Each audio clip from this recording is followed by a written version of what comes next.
Can you hear me? That's all that matters. Can you hear me? That's all I care about.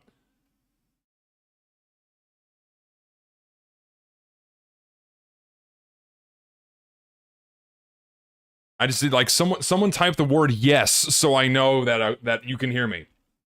I need to know if this works. Can you hear me? Okay, now I'm hearing myself? Why?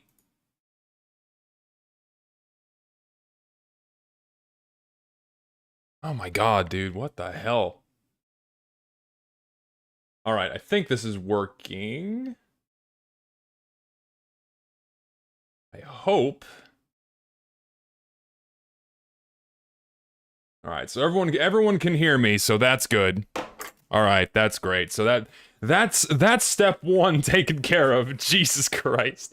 Dude, setting this up is a pain in the ass. Like, it's honestly, like, really convoluted and non-intuitive in comparison to Twitch. Like, YouTube really needs to step up their game if they're gonna seriously consider themselves as a competitor, as a competitor to Twitch.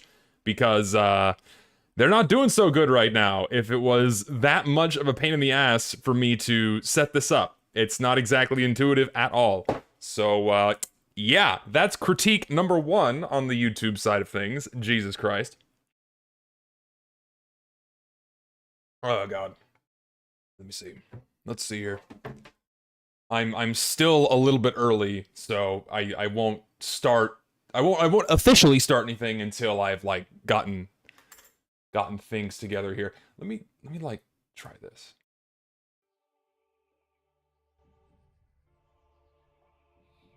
There's some Metroid music in the background because it's like the only thing I'm allowed to play before before my stream gets fucking nuked by Sony. So I think we can get away with that.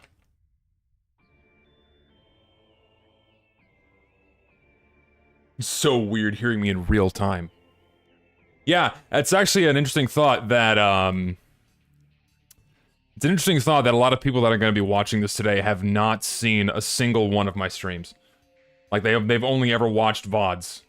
So, like, you getting that, like, odd, direct interaction is gonna be a new experience for some of you.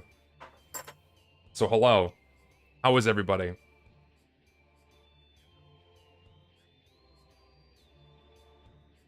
Hope everyone's doing good.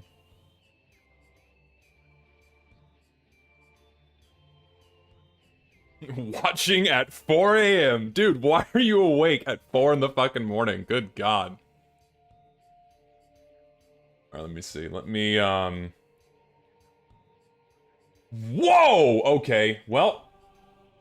Alright, is it gonna, like... Okay, so, is this gonna catch up? Is it gonna catch up, or is it just gonna keep flipping out? Okay, I think it caught up. Wow, that's really fast. Like, I never, like, normally on Twitch, I never get this many messages at once. Like, this isn't normal. Like my chat usually moves at, like, 3.5 miles an hour. Now it's moving at, like, 80. What the fuck? Oh, that's wild, dude. Alright, it seems to have stabilized. We've stabilized, I think we're okay. I think we're good. I think we're safe. Let me get rid of the fucking test thumbnail off my desktop here. Ay, ay, ay. Am I returning to the Shawn Michaels look? I guess. I don't even know who Shawn Michaels is. I feel like that. I feel like that's someone I should know, but I don't know who that is. I think we need to take turns so that he at least has a mere chance to read us. I mean, I don't know. I don't know how, like apparently there's, like, highlighted messages and shit. I don't know if you guys have access to that. You can also set the top chat to live chat. I don't know why it defaults to top chat, but, like, what does top chat do? I don't, like, they just show, it like, just filters out certain messages that determine that they're, like, the best ones to see. I want to see all of the messages. It's kind of like the point. Hello from the car wash, Gavin. Buddy. How do I moderate people? How do I mod people? Can I mod you? I think I can just add you as a moderator. And Richter, I can go ahead and add you as one as well. Just for shits and giggles, because I know you personally. All right, there. So now I have 2 mods. So something is present. You guys don't have to actually moderate. I just want to, like, have mods in there, so, like, that's, like, a thing, alright? I feel like that's a safer thing to do. Why am I getting an email? I have location history turned on. Okay, Google, thank you. I'm gonna turn that shit off. Can I- oh, make me a mod. Can I be a mod? I'm gonna be a mod. I wanna be a fucking mod. I'm gonna break my microphone. I need to not do that. Oh, Christ. Oof. Got the sparkling water, so if I belch, be warned. Any chance for screaming Peter? I may indulge. I may indulge you. I may provide. Does the stream look really crusty to anyone? Is the quality good? Do I look alright? Or is it, like, really fuzzy? What's the quality like? Is the quality good?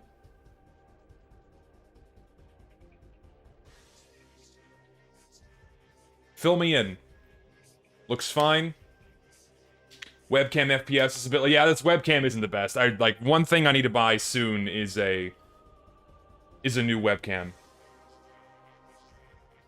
Everything's good. Stream looks good. Alright, then we're good. Alright, so that's good. Audio, how do I sound? My sound's good? Do I sound okay? I look okay? You can hear me, but do I sound okay?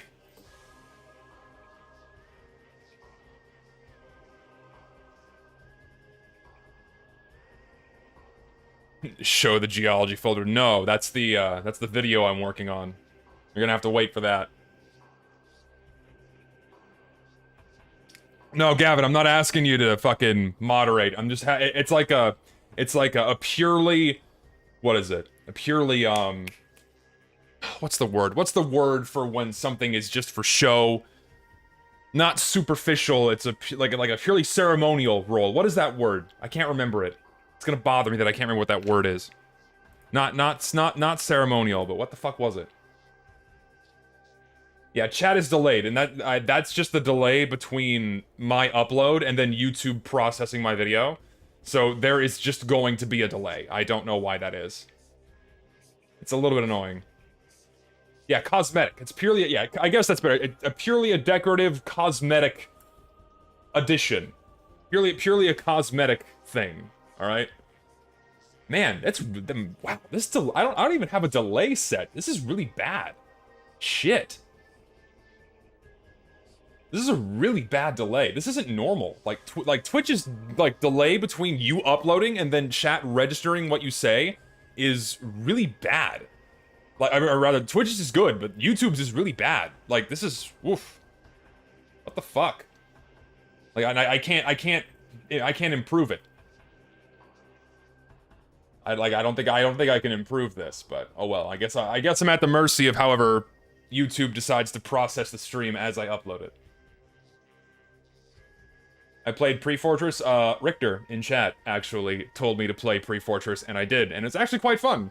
I'm not a fan of the grenades. I think the grenades are a little dumb and don't really add much, and the way that they have, like, the current armor system instead of just a normal health pool, that seems a bit non-intuitive and kind of clunky. I think they were planning on getting rid of that. I don't know if they've changed it yet, but if they do, it'll be a welcome change. But yeah, I enjoyed Pre-Fortress. It was quite fun. Pretty good. Like, I've tried a variety of TF2 mods before, and that one was probably the most fun I've played, because it kind of still adheres fairly closely to, like, how TF2 feels. It doesn't feel like a wacky custom weapon server or anything like that. It still kind of feels like TF2, just with, like, some different mechanics mixed in, so it's still a fairly enjoyable experience, so. Yeah. I'm running this to see my name on the stream and satisfying my ego. Well, hopefully me reading your message has also filleted your ego a little bit. Maybe. Your glasses look like my grandma who's asked me why I'm not married at age 17. Well, guess you better find a wife, dude. Alright, so, this is my plan here. Why do people always message me when I start streaming? Alright, so this is the plan here. I need to go to the questions that I have inside of my Discord, and I need to change the setting before people start spamming it. Because now I'm live and people are just gonna start fucking blowing it up with random dumb shit. So you guys can now no longer send messages. And neither can patrons. There we go. Alright, so now you guys can't blow this up anymore, and I have all these questions to go through, so let's see how this is gonna go. Your dick fell off? Sorry to hear that, bud. Perhaps staples, or perhaps duct tape, will allow you to reapply. Also, yeah, apparently all streams are archived on YouTube. Like, now there's like a separate tab that that archives all of your streams when you're done, which is pretty cool. So that's neat. So that's the one nice thing about doing YouTube, is that it automatically archives your streams, and I don't have to mess with a separate upload. It just does it for me right away, which is really nice. So that's awesome.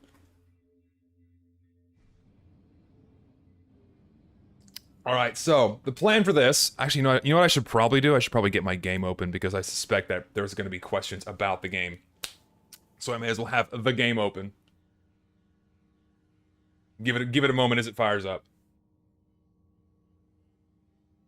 And yeah, I have a Discord server, but as someone asked in the chat, admittedly very delayed between me and the chat itself, my Discord is currently only accessible to patrons. I don't like having it public because that just opens the floodgates to a lot of stupidity that I really don't have the time nor energy to deal with. So, yeah.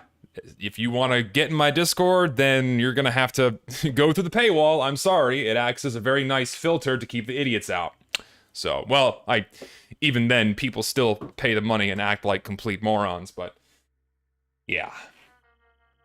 Oh, goody. I have an item. Oh, wow. Yeah, a box. I can't wait to just fucking open it. I can't wait to open these fucking boxes. Get the fuck out of here. Yeah, and having too many new people inside of the Discord can be admittedly a little bit stressful because people just act stupid, man. Like people just come in and start spamming or just start saying stupid shit or just saying slurs. It's like, okay, you know what? I don't want to fuck with it. Right? Just like you're just acting like a dumbass, I'm just gonna get rid of you. And so it keeps things tolerable.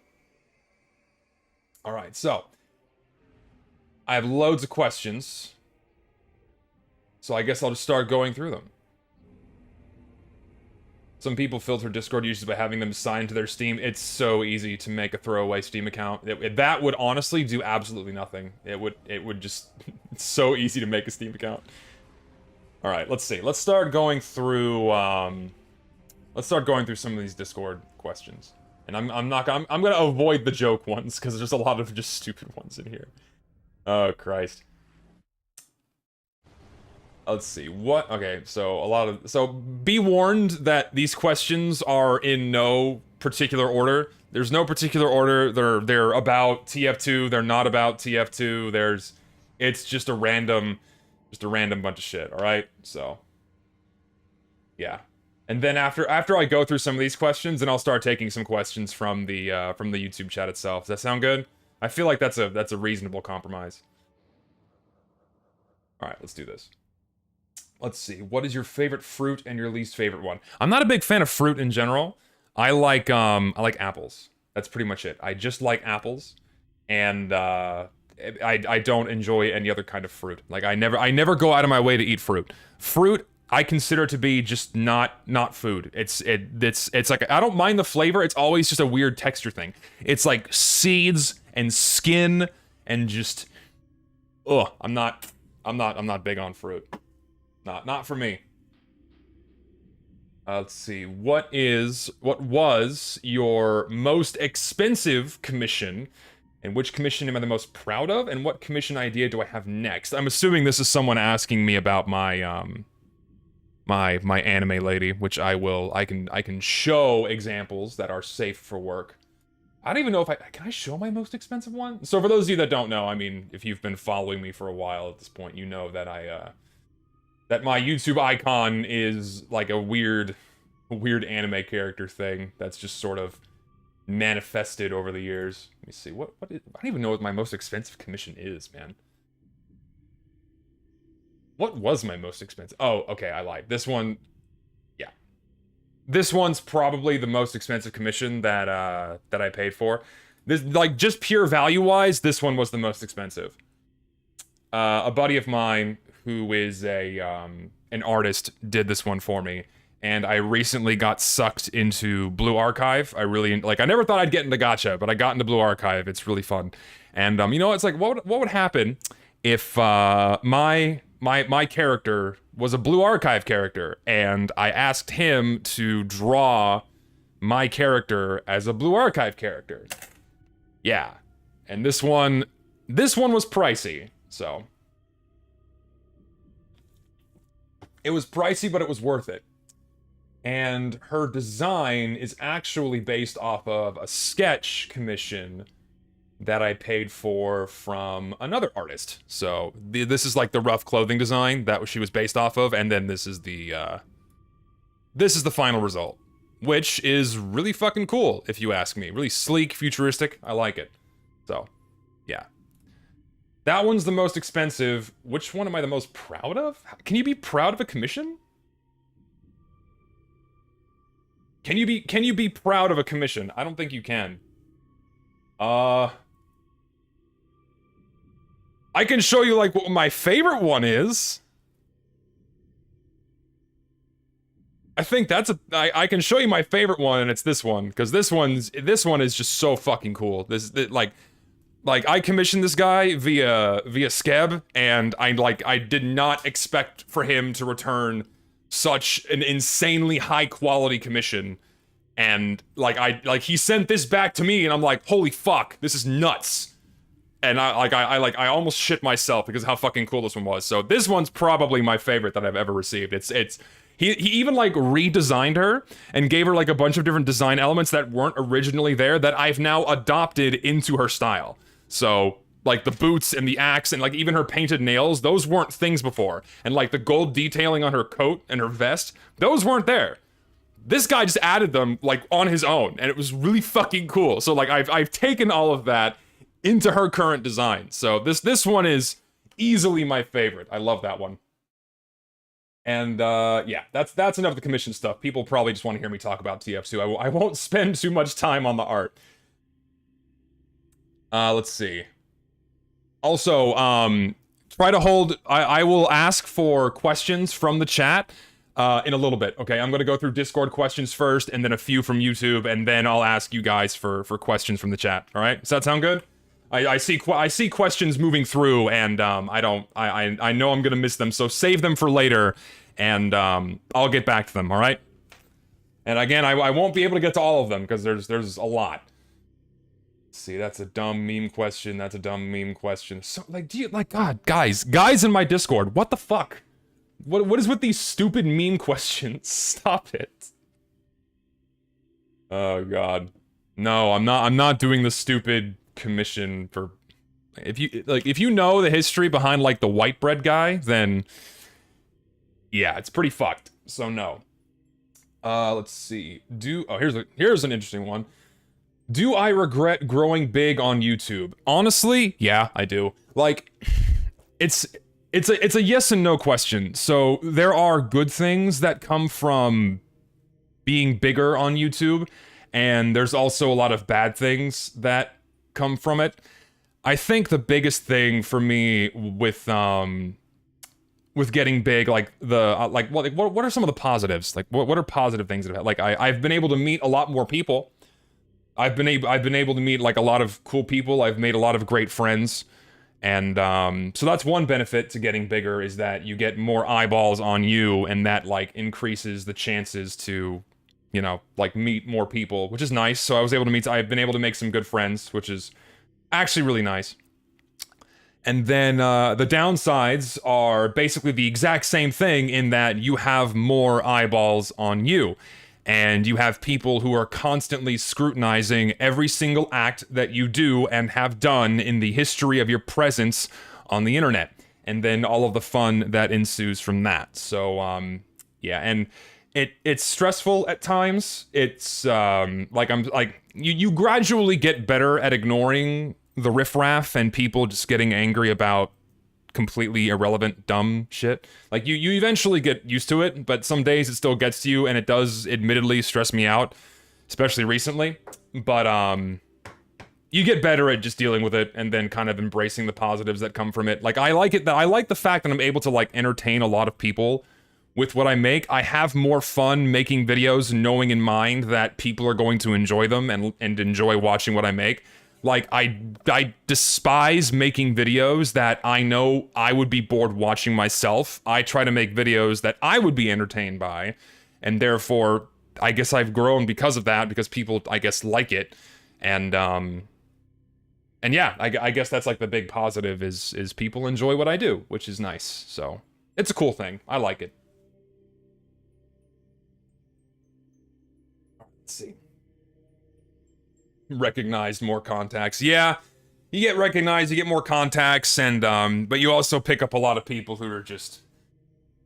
Here's the problem, right? The big problem is just exposure. The more eyeballs that are on you, you are exposed to all walks of life. You get exposed to nice people, and you get exposed to the absolute dregs of humanity that want nothing but to tear you down to their level and then beat you out of experience.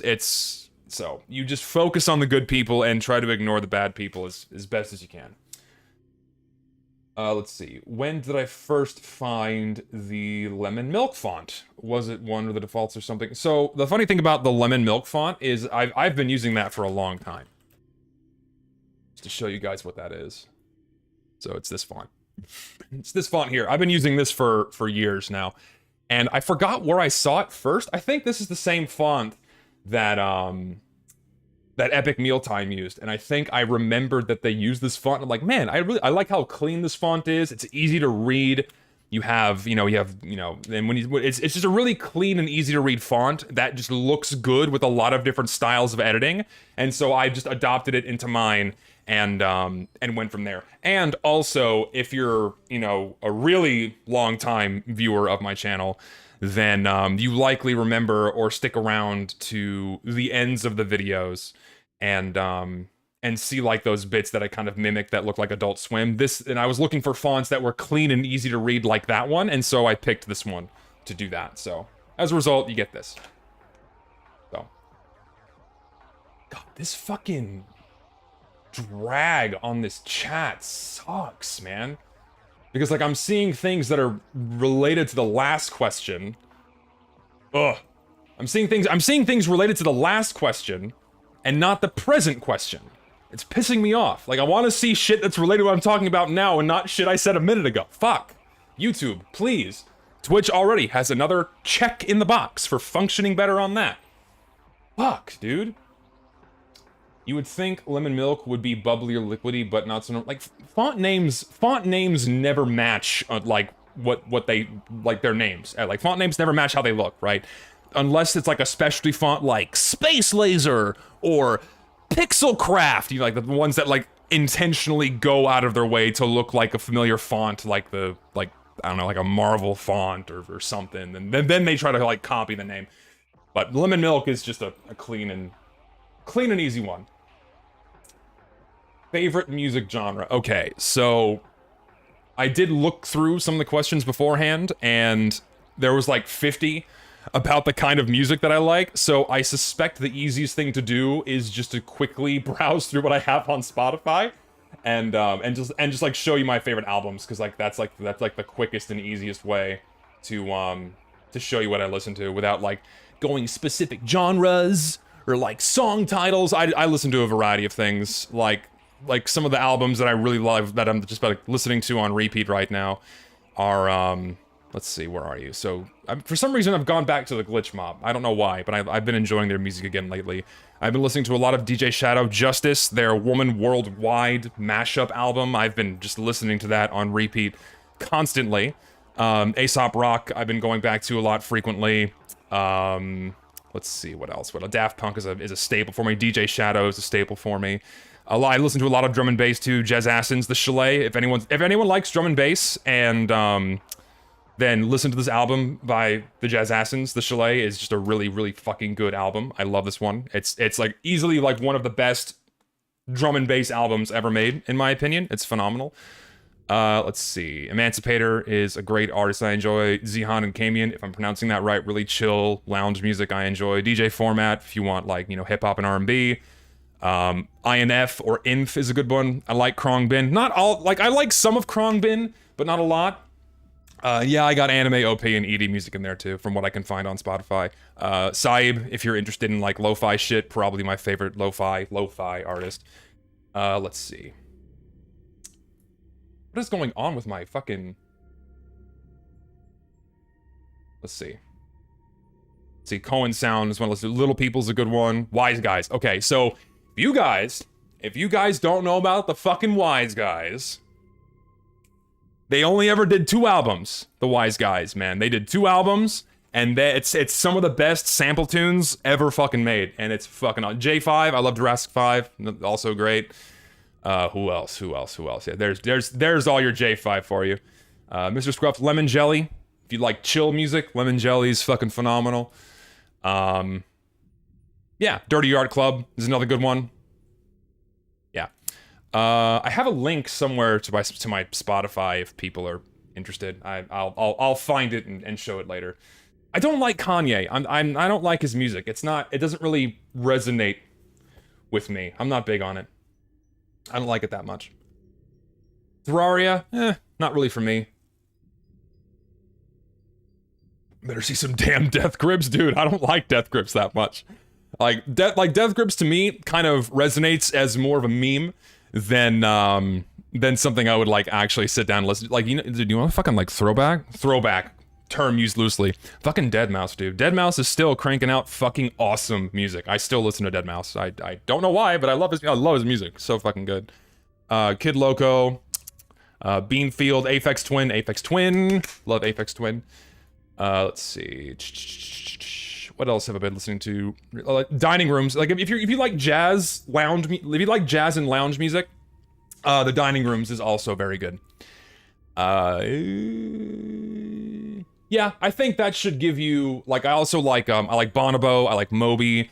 I also like a lot of no. There's MF Doom. I got MF Doom mixed in here. I just don't have any of his albums favorited.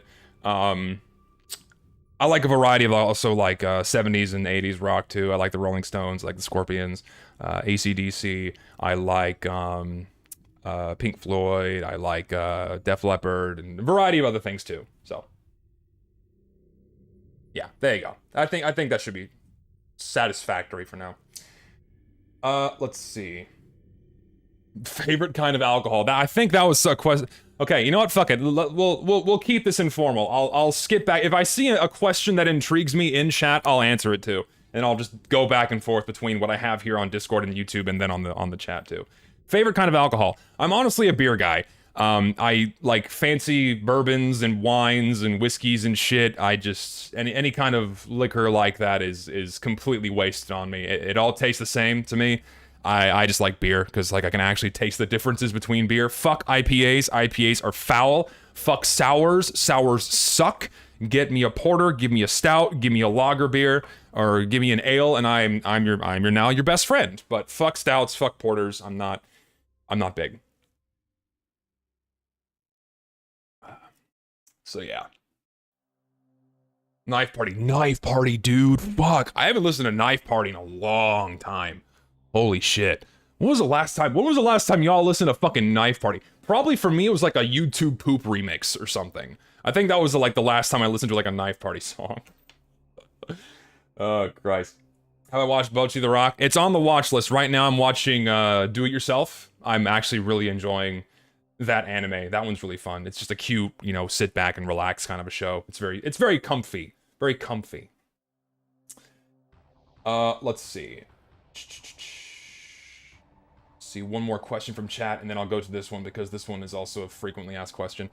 Let's see. If you could go back to your younger self, what advice and information would I have given him? Winning lottery numbers.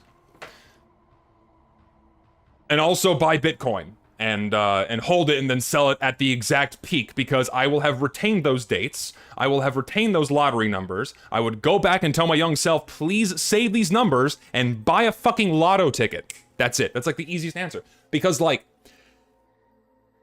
as like selfish and like grubby as it is, like, oh, I just want fucking money, right? Yeah, I feel that's like, it's like, you would give your past self all of the useful information that you know now that would put yourself into a better position, right? Just a more comfortable living position. That would just be easy to do. But if you're talking about life advice, probably don't do YouTube, and just, it would save me a lot of stress, I think. Don't do YouTube, just watch YouTube, and don't ever say what you're thinking on the online space. Unless you're willing to deal with the idiots that come your way. Which, again, as I said earlier, you get used to. Alright, let's see. Here we go. So this is a question that people often ask. What is my workout routine, body fat percent, proteins, macros, any objective endgame regarding your physique and health? Okay, so my workout routine is more or less the same as it always has been. It really hasn't changed over these past 5 years. I mostly do distance running, where I try to run a 10K about every other day, so that's about 6 miles every other day. I don't like beat the shit out of myself in terms of pacing. I just try to, like, you know, keep a steady running pace the entire time. I'm not going for like world record or anything like that, just, you know, giving myself good cardio. And I do that every other day. Excuse me. I do that every other day. And then on the days where I'm not running, I just do simple calisthenics. So push-ups, sit-ups, planks, crunches, lunges, squats, and just to keep like myself toned. I'm not, because like if you want to build up mass, then that slows you down as you run, and also cardio kills gains. And I'm not interested in getting gains. I'm just interested in like being able to run long distances, because that's just the kind of exercise I enjoy. And running is very meditative, because it's a very simple, repetitive thing where, you know, you're focusing on your breathing, you're focusing on your pacing, you have the rhythm of your steps, and you can kind of get into that zone. A lot of people consider that as like the runner's high, but for me, it's again a very meditative thing where you can kind of just only focus on what your body is doing and not think about anything else. And that's another main reason why I do cardio. It's a very relaxing, meditative thing for me, and when I come back, I feel really refreshed and like really able to just like take on the day and do what I need to do. So I much prefer cardio. I tend to avoid weightlifting with a lot of heavy weight, because I'm really tall. I'm 6'7", and as a result, okay, so my room is a disaster area, because I've been staying with my parents right now, and because of the holidays, I'm about to go back to my apartment, and like the only way I can like show this is like this used to be my old bedroom, so there's fucking nothing in here except old toys on the shelves up above, right? So like I'm tall, right? So I can't do a lot of intense heavy exercise, right?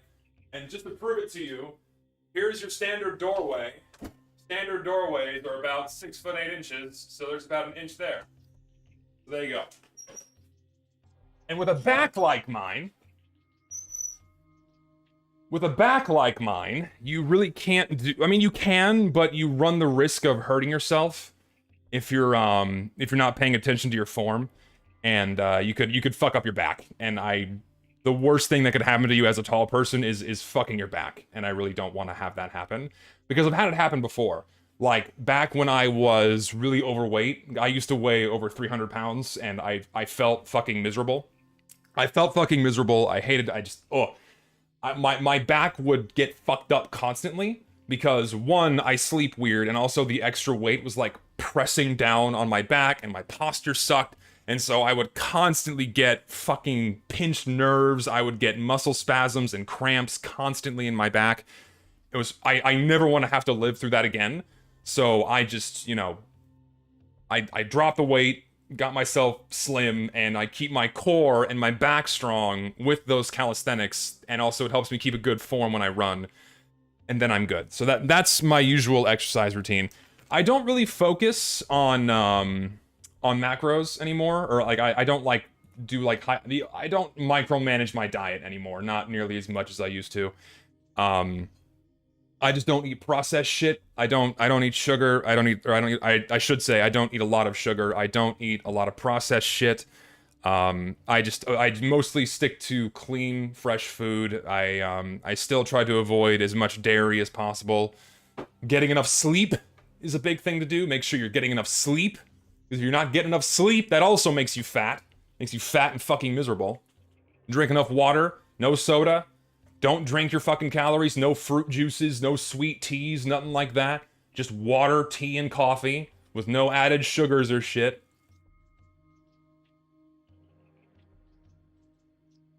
So, that's my usual diet. What's wrong with dairy? It's very calorie dense and not the best source of protein. And also, the human body is really not meant to handle milk after being an infant. It has a lot of sugars, it has a lot of fats that your body really doesn't need. And I've found, at least for my person, that that animal fats tend to work better for me. And yeah, no heavily shitty processed vegan food, because that is not food, it's poison. It's horrible. Ugh. And I'm drinking a sparkling water right now. Like sparkling water help me cut soda, because like it still gives me some flavor, but it's just, you know, it's just water. So, and also, you know, recycle your cans, kids.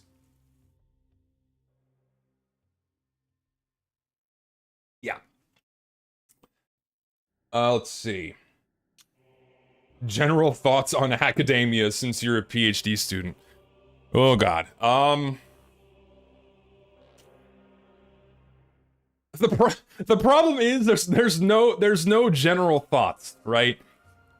I've been so God. Where do you even start with a question like that? Fuck me, man. So how do you even Okay, so I guess to put things into perspective a little bit, I've been in academia for 10 years. Like, I've either been a college student or I've been working at a university for over 10 years now. And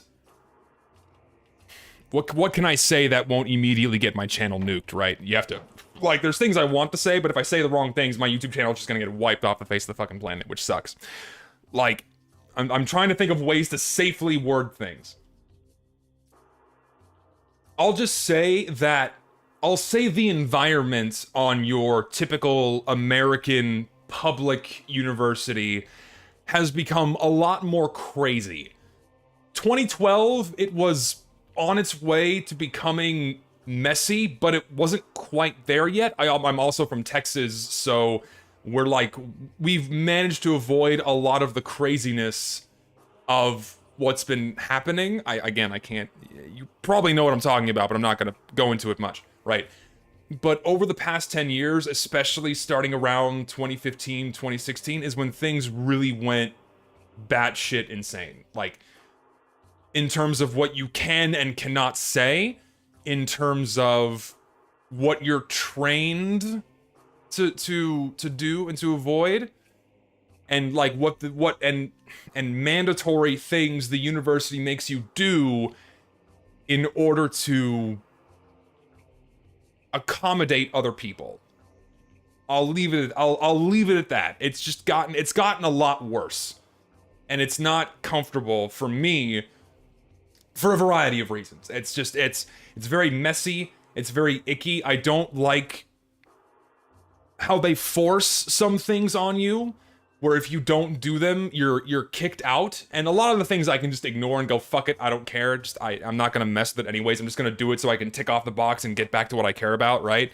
And very rarely do you actually come across an interaction that you do these things for. I don't know. It's just, It's gotten worse, and it's not gonna get better anytime soon. For anyone interested in getting into academia, like if you want to pursue higher education, carefully consider all of your options before deciding to go to college.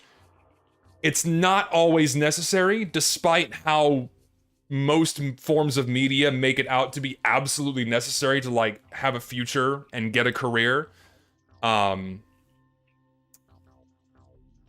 You know, there's shit tons of jobs in trades, there's shit tons of jobs in, there's so much you can do outside of academia. And unless you're doing academia for something that is strictly related to STEM, science, technology, engineering, and math, however vague that might be, if you're not in that, if you're doing art or history or philosophy, you're not gonna get a job. You are dumping tens of thousands of dollars into a degree that's not going to help you. You're going to leave college in debt, and you're gonna fuck yourself financially for years by getting a degree like that. You know, do it in farming, do it in agriculture, do it in medicine. Make sure that the degree you're gonna get is gonna get you a job that's gonna make you be able to pay it back, or work as you go to college. You can still pay for college and work at the same time. It's gonna take you longer, but it's still possible. You know? Do community colleges. Do like lower amounts of education. You don't always need a 4-year fucking degree. Like the pressure, especially in the West, for people to get a 4-year degree is so high. They like force it on kids in high school. You have to get a 4-year degree, otherwise you're not gonna have a future. You're not gonna succeed. You're gonna be a homeless bum on the street. You're not gonna have a fucking life. You don't get a 4-year degree. Go to college and drop $85,000 to get that fucking degree. It's not necessary. You do not need it. Pursue all options. Look into trades. Look into other forms of careers that don't necessarily need a college education.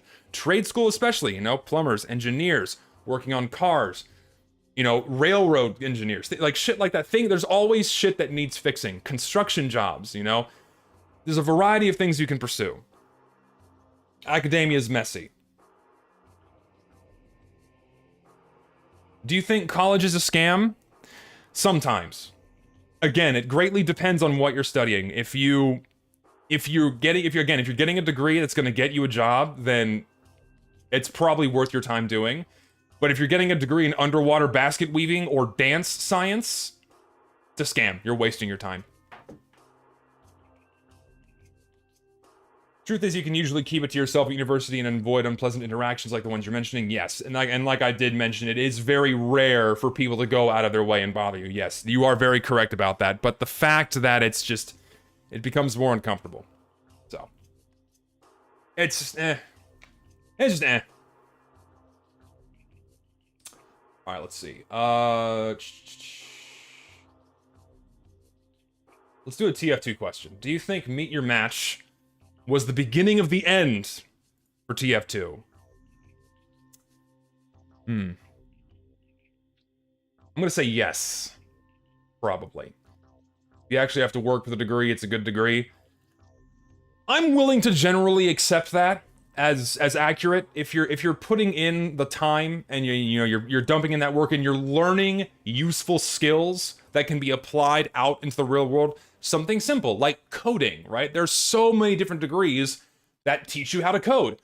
I'm doing geology. Never in my life did I think I would be able to know how to code in Python or with MATLAB or in R or even like basic Java shit that I needed to learn in order to do my research, right? So like I've learned a lot of skills from my my education pathway in geology that I can apply to a shitload of jobs right now. I don't even need to stay in the field of geology. With my degree and my experiences, I can get a fuckload of different jobs. So yeah, generally speaking, if you're putting in that work and you're learning useful skills that, it's worth your time, then yeah, it's probably worth your money. I'm willing to agree with that. Anyway, Meet Your Match was, I'm willing to say that Meet Your Match was probably the big definitive beginning of the end for TF2. I'm willing to stand by that statement. And I don't want to get into it a lot now because I have a really big video that I'm working on that is going to fully outline basically what's killing the game and what's been killing the game since Meet Your Match, and why it's in the state it's currently in. And it's taking me a long time to properly write everything, and to like put everything into like the proper words so I can eloquently convey my thoughts without fucking up. Because yes, it does address competitive TF2 and the negative impacts it has had on TF2, and why Valve, for some reason, decided to start catering to this micro portion of the TF2 player base, and ensuring that, oh, TF2 is absolutely going to be the next big esport, and then basically putting a bullet in the head of one of their biggest IPs, leading it to its miserable state that it's currently in right now. Eloquently conveying all of the different steps that happened to lead us to this point is gonna take me a little bit of time. But that's my goal. But generally, yes, Meet Your Match was like the biggest definitive. That was like the crest, right? And then everything started going downhill from there. And yeah, and matchmaking facilitates a whole bunch of problems, like, you know, like bots, for example. It's just ugh. But the signs were there before Meet Your Match. I don't know if any of you guys were around for End of the Line, and I don't know if any of you guys were around for Tough Break and Gunmetal and Invasion. Basically, when Valve started taking the most successful monetization schemes from CSGO and started injecting them inside of TF2, like they basically took CSGO's campaigns, they took their operations, and they took their skins, and they took their contracts, and they back implemented them into TF2 because they were so immensely successful for CSGO. Valve thought, oh, it's a no-brainer. Let's just put those inside of TF2. And for TF2, they were also very successful. Main reason being, contracts were a really nice breath of fresh air for a game that at the time was like 8 years old, so it really needed like something new to the mix, right? Skins and like the campaign passes that track your stats, those were kind of afterthoughts. They were kind of nice cosmetic additions that some people enjoyed. Like, I personally really enjoy skins, but hats and unusuals and cosmetics were really already the well-established microtransaction system of choice for the game, so most people stuck to those. But I thought skins were a nice addition, and for the most part, those were good additions. There were some bad things that they brought, but then Valve made the biggest mistake of taking a carbon copy of the casual and competitive mode in CSGO and then just injecting it into TF2. If you think about it, it is quite literally a carbon copy. What is casual CSGO versus competitive CSGO? Competitive CSGO is just casual CSGO, but with fewer players and a limited map pool. What is competitive TF2 compared to casual TF2? Fewer players and a smaller map pool.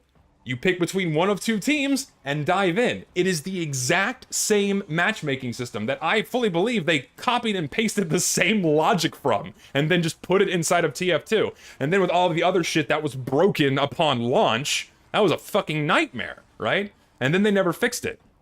Until like 2018, it's like, okay, now things are barely functioning. And then there was also the issues of the competitive mode they added being a mismatch from what the community had already pre-established as competitive, and it was you see why it's going to take me quite a while to make a fully fleshed out video on this, because there's a lot of nuances that must be addressed and covered properly in order to give a fully fleshed out picture as to why these things have been choking the life out of the game. So, you want to play CSGO comp in the near future? I am so bad at CSGO, dude. I'm fucking terrible. Oh, like, Don't ask me to play CSGO. I am such a shitter. I can't play. Like, I have like 50 hours or something in the game, and I am fucking awful. Don't ask me to do that. I like Nuke, though. Nuke is fun. And I don't know, just... I will say the statement, competitive TF2 inadvertently killed TF2. Not directly. Valve is fully at blame for that, but...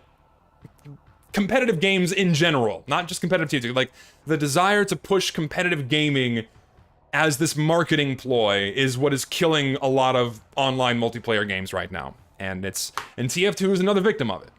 And again, explaining all of that is going to be a challenge in a fully fleshed out video, and it's going to take me some time. Let's see. What is the tastiest rock other than salt? Please do not eat rocks. That will not be good for you. Let's see. We already covered strength training. Do I like my Discord? Oh, Christ. Do I like my Discord? Mostly. Every now and again, you get an idiot in there that is just got a few screws loose, and you gotta put them in line because they're just acting like a fucking idiot. So, but for the most part, I do like my Discord, so.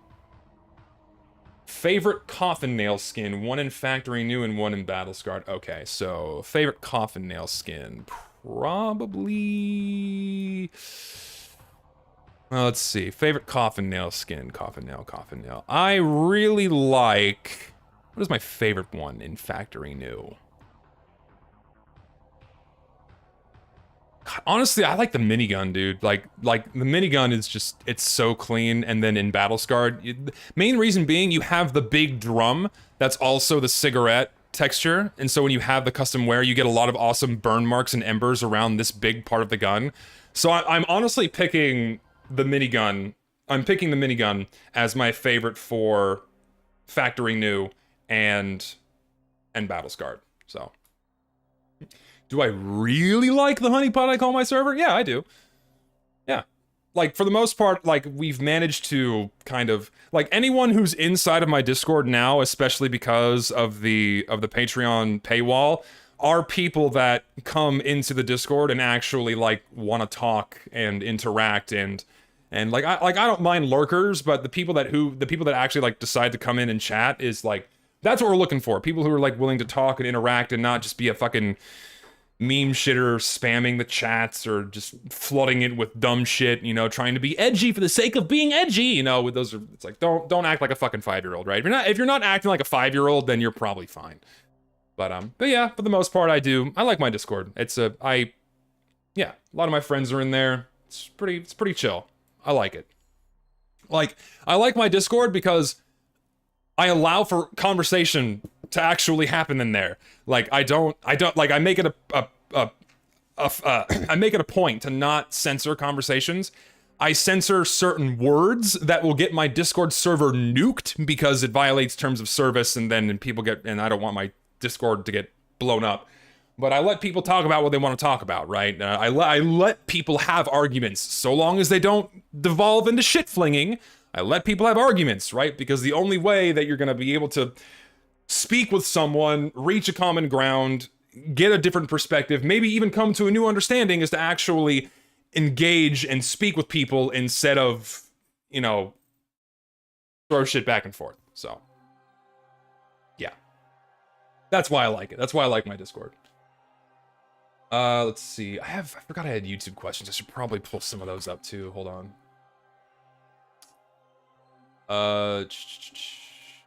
Get to that community post. Oh, right, that was on my main channel. Son of a bitch. Hold on. I'll just pull them up on my phone because I have, like, it's easy to do it with the app on my phone. Let's see. Why do you think Valve stopped updating TF2? Because the abysmal failure that was Meet Your Match, soon followed by Jungle Inferno, which was their last-ditch effort to see if they could have some success with reviving the game, also effectively failed and was not warmly received. That basically deterred them from wanting to do more updates for the game. And then they just went into bare minimum maintenance mode. And that's where we've been ever since, baby. Yeah. That's why, in my eyes. People like to blame that, oh, Valve started working on new projects, or they started doing on, like, you know, what have you. But I firmly believe that, that Valve fucked themselves over, and that's the reason why they're not working on the game anymore. And then they moved on to new projects. So, you genuinely look like David Koresh. Dude, fucking Big B, man. Like, I cannot begin to tell you how many fucking times people have called me David Koresh. It's fucking nuts. I'm always associated with, like, like, you know, infamous figures. I don't know why. But that's one of them. Alright, let me look at, What are the top questions on here that people have asked for? All right, here we go. This is a YouTube question. So let's do this one. If you could delete any one cosmetic from the game, which one? Dude, don't give me that power. There's fucking I'm just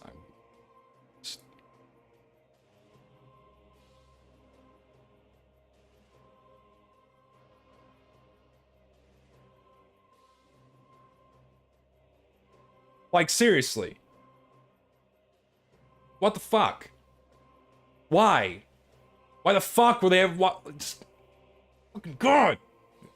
Oh yeah, that's a great hat we can put in the fucking game. That's a good fucking thing we can put in the TF2. What the fuck? Horrible. If I were allowed to pick a single hat, nuke the fuck out of this one. No one uses it anyway, but get rid of it anyway. Fucking, ugh. One of the worst fucking hats they've ever added to the game. Seriously. It's disgusting. The mitten and snowball, the second place goes to all, like, the bouncer hats. Like, the ones with the fucking springs and the mittens and, like, the Halloween ones are fucking awful. Blech. Blech. What is my least favorite class to play? Probably engineer, I think. Yeah, I think engineer is my least favorite. My favorite way to play engineer is I just, like, I vomit out a sentry somewhere and then I just go shoot people with a shotgun. That's how I play engineer. I almost never play engineer the way he's supposed to be played. And whenever I, like, try to build a teleporter or a dispenser or shit, then it's like in 2.5 seconds later, you know, some fucking, you know, Fluffy Star 99, the demo man with his pocket medic girlfriend, you know, just wiped my entire team, and all the buildings I spent 5.5 hours building just get, you know, snapped out of existence. So yeah, engineer is probably the class I have the least fun playing. And my drink of choice is probably tea. I like herbal tea. And anything with cinnamon, any kind of tea with cinnamon in it, and yeah, that'll do it. If you had the power to delete a class besides the sniper, which one would it be? I mean, I would get rid of sniper immediately. I don't know, because, like, all of the other classes besides sniper fit. Like, they all work. It's hard to, like, pick one. I don't know, man. That's an odd. Like, even though I have, like, the least fun with engineer, I don't want to get rid of engineer. I like spy. Spy is fun. I like medic. I guess soldier. Soldier's pretty easy. Like that. Like soldier's like the most entry level you can get, and it can be like the spam can be a little bit annoying at times. Oh, actually, no, I take that back. Maybe I would get rid of engineer, because engineer has the highest volume of annoying weapons, because he's got the short circuit, he's got the wrangler, he's got the Pomson. Even though it does no damage, it gets rid of Uber and cloak, and that's a shitty mechanic. So yeah, if I were to get rid of one class besides the because here's the thing, right? Sniper and engineer both effectively do the same thing. They slow down the game. Until you can get rid of the 4,500 hour sniper main on the other side of the map, you cannot progress. Until you take out the engineer nest that is present behind the rest of the entire enemy team, you cannot progress. And engineer and sniper have a lot of tools to prevent that from happening. So if I were to remove another class aside from the sniper, it would probably be engineer, because both tend to disrupt the flow of the game in a not fun way more often than any other class. Yes, that's my answer. Also, just a disclaimer, none of this is scripted. This is all my live, raw thoughts. So there's gonna be like some 7.5 hour long video of like, oh, Zesty thinks engineer needs to be removed, and here's why he's wrong. He needs to do this, and he's fucking wrong. You know, that's inevitably going to happen. So just a disclaimer. This is very off the cuff. None of my responses are eloquently planned or thought out. I just wanna get through that. You know, just wanna say that. Just saying. Let's see. Discord question. Discord question. Let's do a Discord question.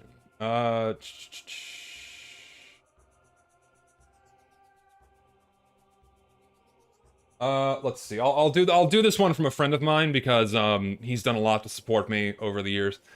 Am I single? Yes. Do I like muscular men with tits? No. I like women who have muscle. And here's the problem, right? It's so funny because like people say, oh, he just likes muscular women with tits. But here's the thing. You need curves, man. You need curves. You need hips, you need thighs, you need the slender neck, you need the boobs still, and you need the butt. If those are not present, I clock out. I still need the curvaceous form of a woman. Just put muscles on that, and we're good. That's all I'm saying. So no, I don't like men with tits. Let's see. Best item in TF2. Are you talking about a weapon? Are you talking about a cosmetic? I'll say my favorite weapon in TF2 is probably the direct hit. My favorite cosmetic item is probably the hat with no name. I like the hat with no name, probably. Hat with no name is my favorite cosmetic. Am I going to do a 10% for the Strange Factory new top shelf minigun? I'm going to do it, and I'm going to do it soon. And the longest distance I've run is, I've done a half marathon. It was very slow, but I've done a half marathon. Yeah, I've done a half marathon, but but it wasn't by any means like a reasonable time. So, yeah.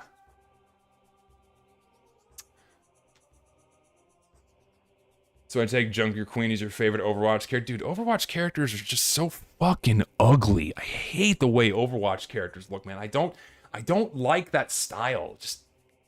No, just get like the faces bother me the most. The faces are the thing that bugs me the most with Overwatch's character style. They just look fucking weird. I don't like them. Eh. Not for me. Not for me. Let's see. And yeah, I have live chat on. It's on.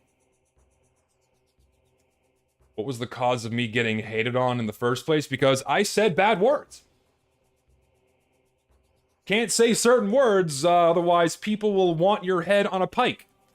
And then they'll make up a whole bunch of shit about you and then just go fucking crazy with it. So, yeah, that's probably it. You think you'll eventually shift away from TF2 and make more of what I want? Yeah, probably. Yeah, it's like after honestly, I have plans for I have my plans for this year. Like, I know what I want to get done this year. Like, I know there's the video I'm working on right now, which is, titled, it's the Geology folder. I have that video I'm working on right now, and then I have the video that I'm gonna make that's about Meet Your Match and competitive and everything else. And then, honestly, after that, I think I'm going to, I'm probably gonna step away from doing, like, really heavily edited TF2 videos. I don't really get a lot of it out. I don't get a lot out of it anymore. And I recall some questions in the YouTube replies that were kind of touching on this, like they're talking about my demo night video and like what video I'm the most proud of and what have you. And honestly, it was that one. The demo night video that I made last year is the one I'm the most proud of when it comes to just pure editing quality. I think that's my best work I've ever done. Writing-wise, it's very poor. The subject matter is very boring. I wasn't happy with a lot of things and a lot of the points I posed. It was meant to be kind of this, I guess, surface level, kind of touching on all the demo night points with a few key things, right? But it didn't really go into anything in depth. You can't really go in depth with demo night because it's just the dumb fucking melee gimmick class, and everything I said in that video is all you can really say about demo night. So yeah, the subject matter was lacking, but in terms of the editing quality, I was really happy with it. But then two things happened, right? Two things happened. It was a grueling fucking process making that video. It took so long to actually get that done. Like, I had planned to release it in like May or June of last year, but I didn't release it until like, what, August, September? It took me way longer than I thought. And then I kept changing the script, I kept making it longer, I kept rewriting entire sections of it. Like, it was originally going in one direction, and then it started going in another, and then it just... it ended up being boring. I wasn't very happy with it. And ultimately I was not happy with how it came out in terms of what I was saying. And yeah, and then because I was like 6 months between my last big, or it was almost a year between like my last big video and then that one, and so then it didn't perform well, and then YouTube was suppressing it because it had been too long since my last one. It wasn't popping up in recommendation feeds, it wasn't popping up in sub feeds. YouTube wasn't doing what it was supposed to be doing. And when I make a fucking video, I want people to see it, right? Like I want to entertain the people who willingly subscribe to my channel or willingly go out of their way to watch what I make, right? I want people to be able to see it. But then YouTube's like, haha, no, your video is not good for advertising revenue because you took too long to upload. No, you can't do that. And because people forgot about you in these 6 months, therefore we don't think your video is gonna do very well with ad revenue. And so it fucking suppressed my video. And so it just, oh, fucking, fuck. That made me mad. And then, because Sony retroactively purchased the rights to the fucking anime OP I used in that fucking video, it got nuked, and I had to go back and remove the audio from the intro, and I was like, fuck that, fuck this, just, oh, fuck YouTube, man, it's horrible. Oh my god, I fucking, like, and everyone knows this, the copyright system sucks dick on YouTube, and it just keeps getting fucking worse, and then they keep fucking adding more shit to make YouTube even worse, right? They're ramping up censorship again. You can't even play horror games now without like your channel getting fucking nuked out of existence, right? Like not just in terms of like money, because who the fuck, like I earn no, like to give you an idea, maybe a few $100s a month from YouTube on a good month. Like if I upload a big video and it does really well, maybe 300 bucks, maybe, because usually that video gets demonetized and then people go back and watch my older videos, and then those are the ones that make the revenue for me, right? So not really in it for the money game. Doesn't get, I earn way more with my day job. I don't need the fucking money, but I care about people being able to see the fucking videos. And when they can't see them because YouTube's like, ah, no sir, pisses me off. So that was a huge, like, that was like a knife to the gut, and then they fucking twisted it with the copyright claim, and I'm just like, fuck. So it really kind of killed my motivation for making videos like that. And right now, as fucking awful as it is, I'm working through the motions of legally paying to use songs, which is very expensive. And like, I want to use popular songs, right? Like I want to use songs that people know, because I have this vision for what I want to edit, and I know exactly what I'm gonna do, and it needs this music, right? But if I want to legally use that music without the YouTube just getting snapped out of existence, then I have to go pay for the rights. And for one of the songs I want to use, it's like $5,000. So, I'm gonna make it happen. I'll make it work. I can find a way to make that work. Because I want to recreate something that is like, I want to make it the thing, like I want to, like, as vague as this is, I want to make the thing where as soon as it pops up on screen, everyone just fucking immediately knows what it is. They're like, oh, I know what he's doing, I know this reference, I get it, like, that's what I want to make, and I have the perfect fucking idea in mind, just need the music, and it's not anime related, I promise you that. It's gonna, I think people will like it, but making it possible so people can see it, I may not, I'll have to probably demonetize the video anyway, like they'll probably claim all of my revenue even after I pay for the license, but I don't care, I just want people to see it, right? Like that's what I want to happen.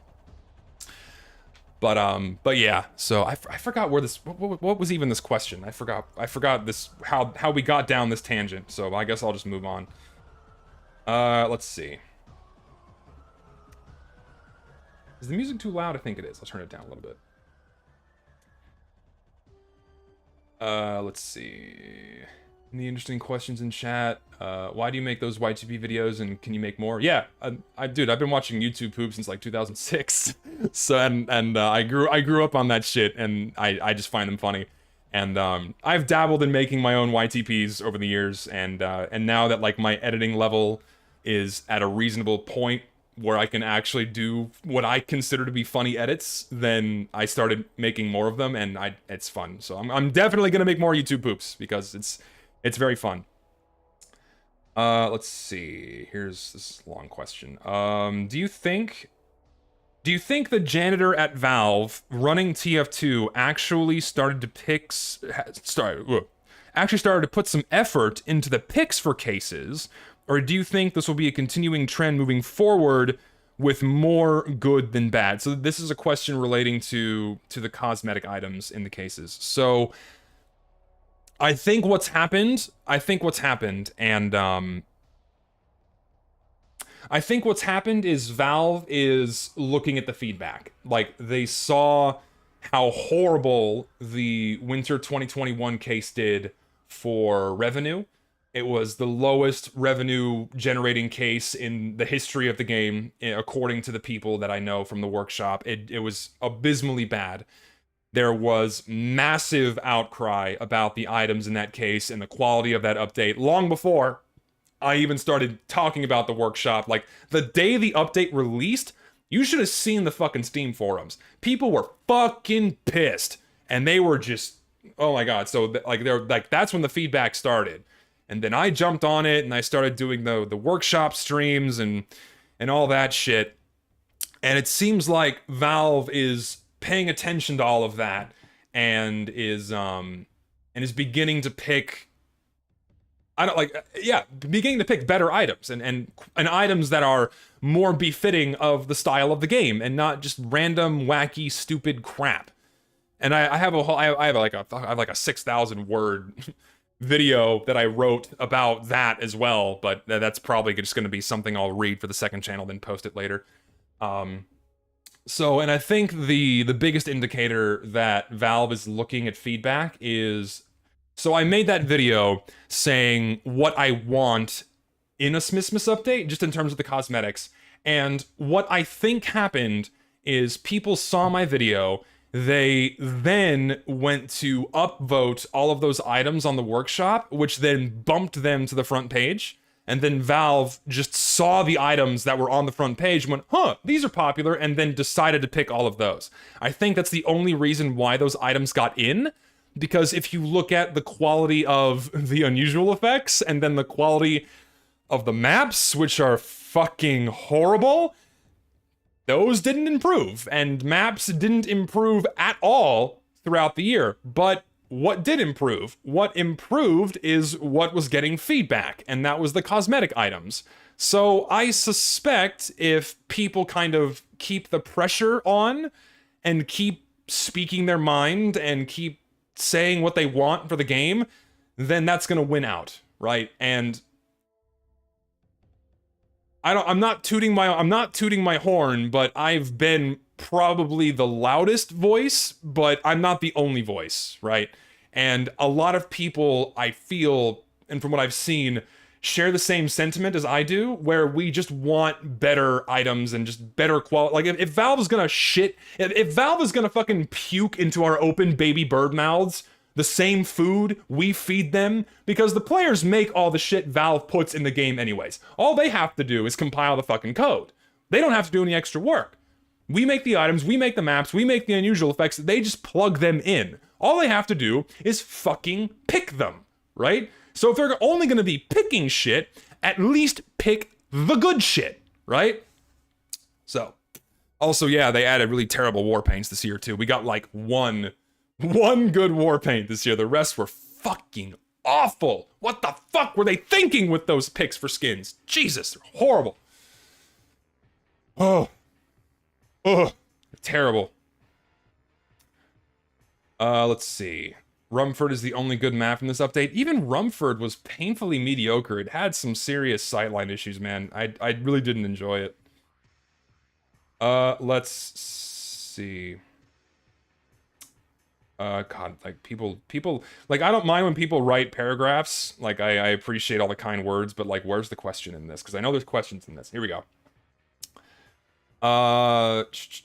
If you get burnt out from TF2 content, what other game would I like to make some sort of content from? I don't even know if I'd make content about games. I haven't thought about it enough. like what I would decide to do if or if and when I decide to go away from TF2 and start making more videos or different videos away from TF2. But I know I want to, and I've had ideas to make something about anime, about, you know, maybe a different game. I'm not entirely sure. I'm not entirely sure yet. So, but we'll see. How does my work really function? Like, I guess, like, what does my normal day-to-day look like? So yeah, well, the thing about working in academia is that there's no real set expectation. Like, you're not a rivet maker, right? You're not going in, you're not firing up your machine, you're not making rivets each day, making sure the rivets are of good quality. You have to meet a certain quota of rivets to get paid, right? When you're a researcher, there's two things that are expected from you. You're expected to generate publications, and you're expected to generate grant revenue, right? You're supposed to write, you know, requests for grants and get money so they can keep funding your research. That's all they expect from you.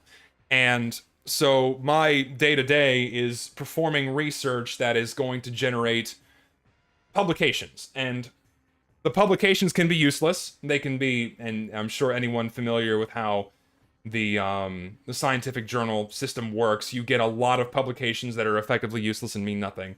Or you can put your time towards projects that you personally believe are worth your time and will give, you know, interesting, pertinent scientific information that can be useful for people, right? And that's what I like to think I do. I primarily research earthquakes. That's what I do on my day-to-day. And I look at groundwater data to identify when a specific type of earthquake happens.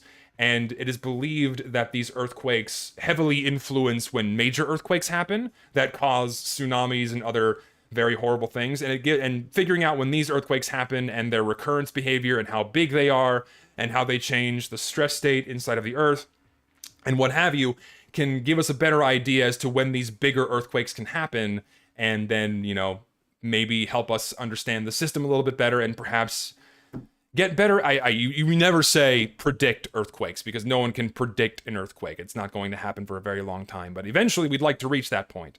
So I'm only one small piece in this very big picture of trying to better understand the subduction zone earthquake system. And and I believe that what I'm researching and what I'm working towards is contributing to something important.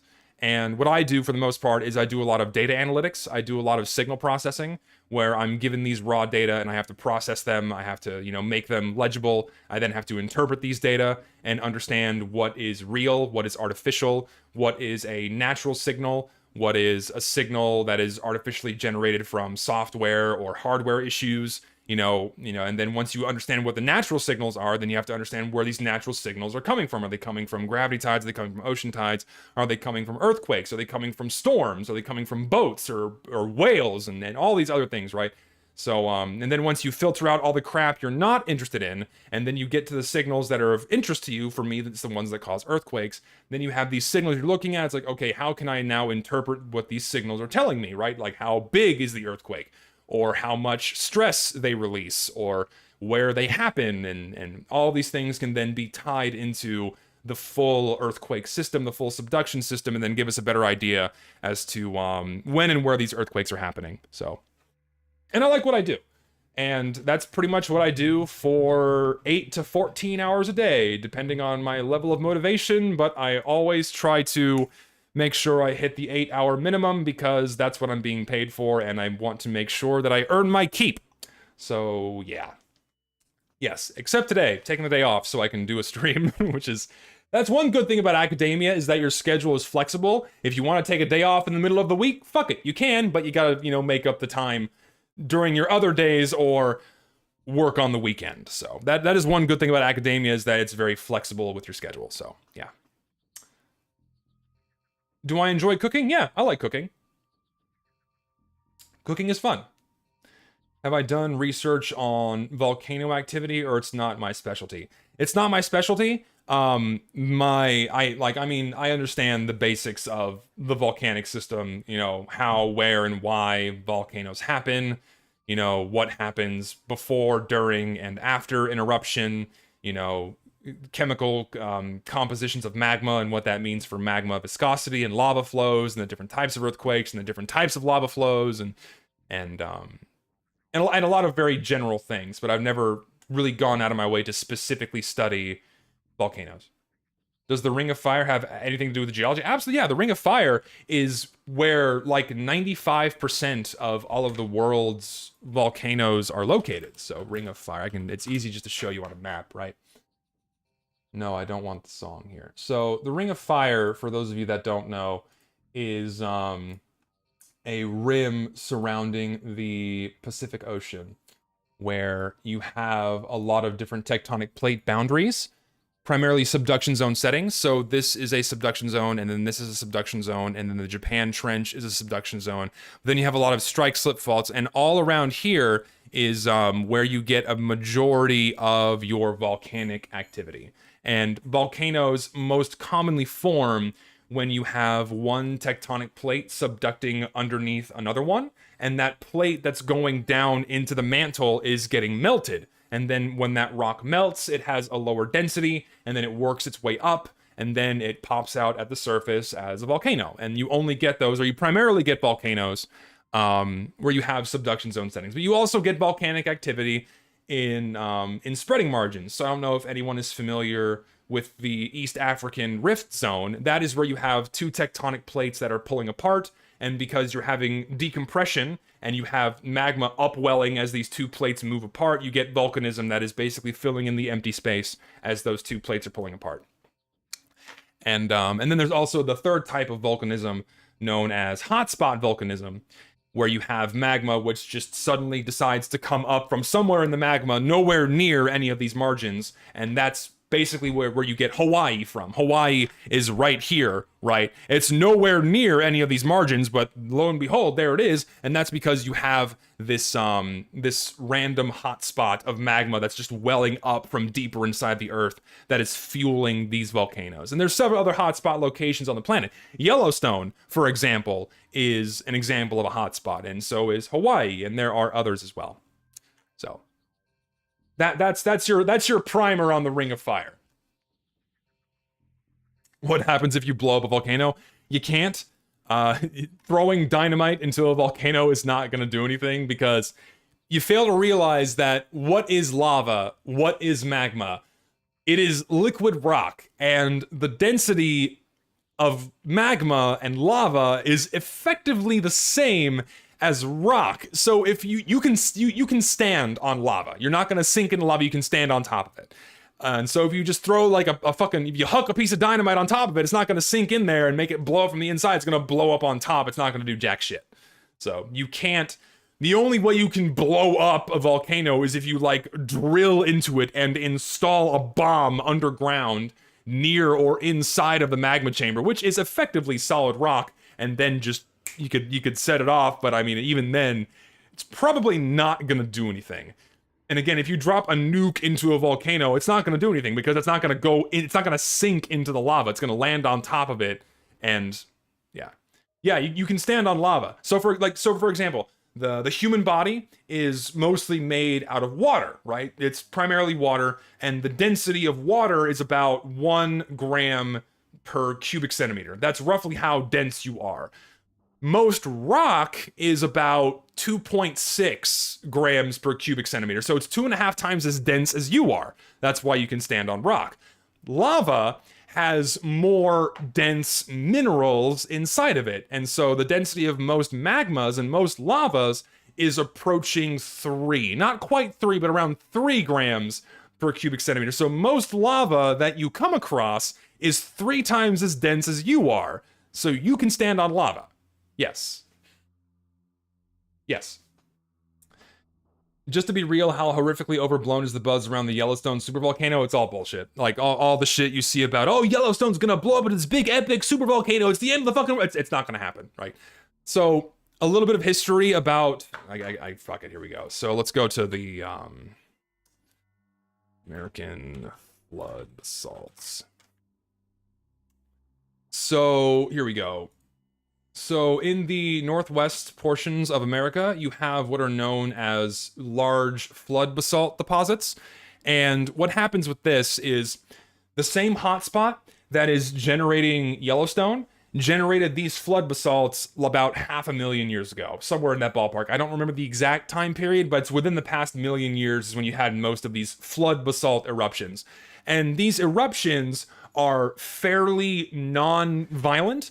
You get a lot of rifting, opening cracks inside of the earth where you have very basaltic magma coming up, and it creates massive floodplains of lava, and you get these big solidified oceans of lava on the surface, right? And that's your typical type of eruption that the Yellowstone hotspot generates. And hotspots migrate. So initially, the Yellowstone hotspot was somewhere underneath Washington State, and it has been gradually migrating east, where it's currently mostly underneath Wyoming right now. And as it's moved, you can actually map out a series of these basaltic lava flows as it went through these series of eruptions as it gradually moved east over hundreds of thousands of years. And so if Yellowstone were to erupt again, it would be something like this. Mind you, absolutely devastating, but it wouldn't be this fucking massive explosion just launching like a state's worth of rock into the air and fucking blotting out the sun. It wouldn't be anything like that. And even then, it's not going to erupt within the lifespan of humanity. It's not going to erupt again. So, okay, that's enough. People want TF2. People want TF2. We'll move on. Let's see.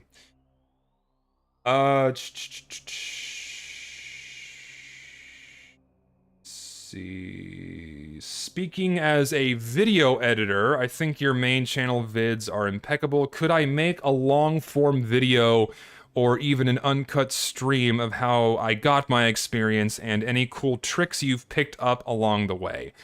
I don't know if people would be interested in that. I'm like mostly self-taught. Like I've taught myself how to edit, and whenever I've needed to learn how to do something, I've just Googled it, and I followed tutorials and then put my own spin on things.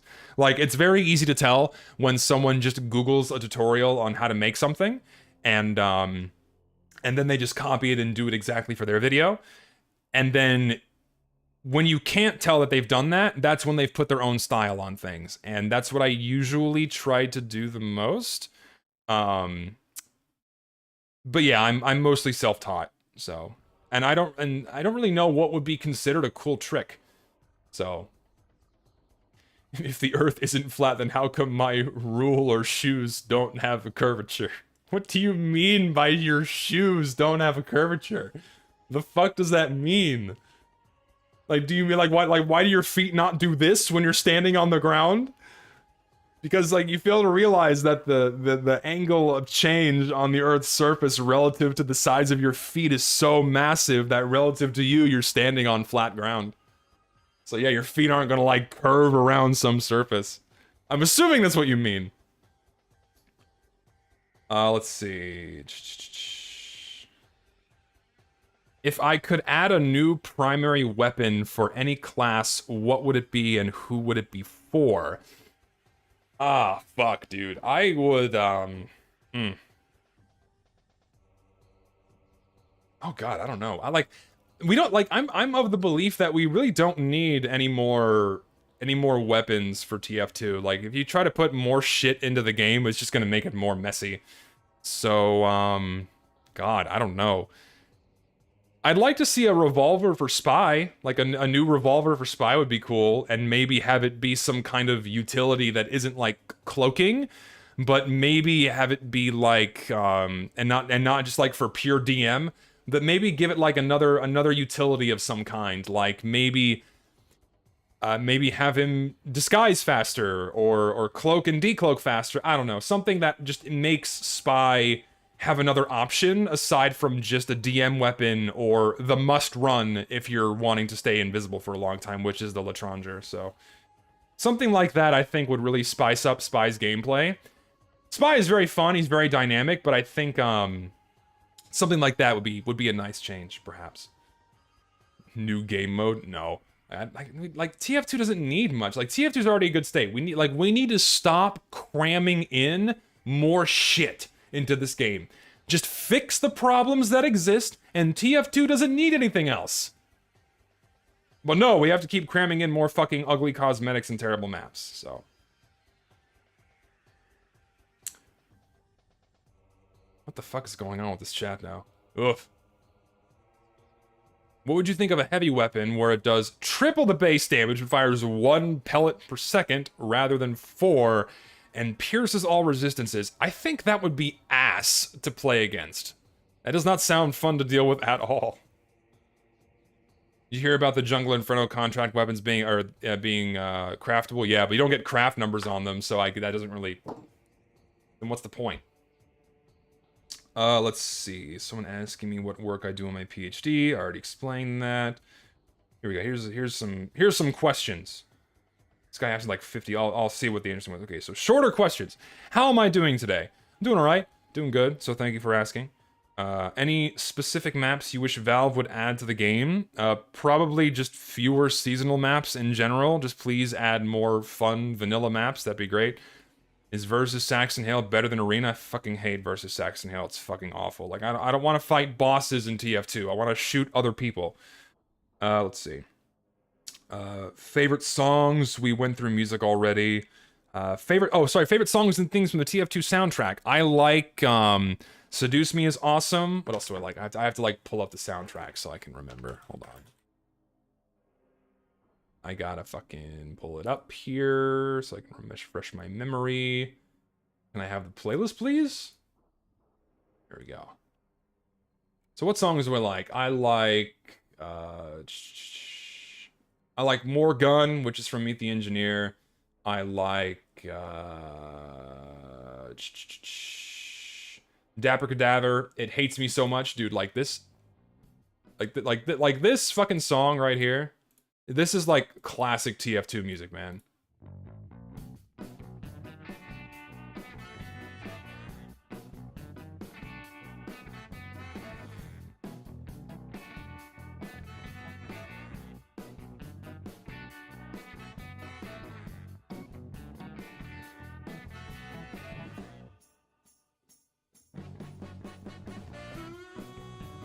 Yeah, you can't go wrong.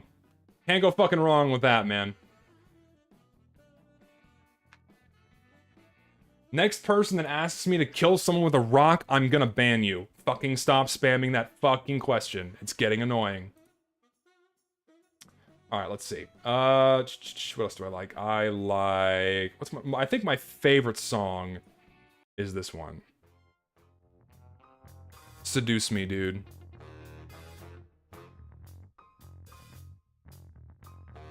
This one, this one is just so fucking good. I think this is the best song on the TF2 soundtrack. 100%. It's just so good, dude.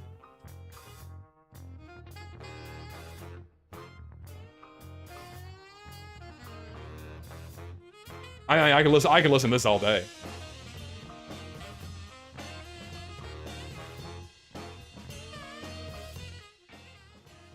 Yeah, you can't fucking beat that one.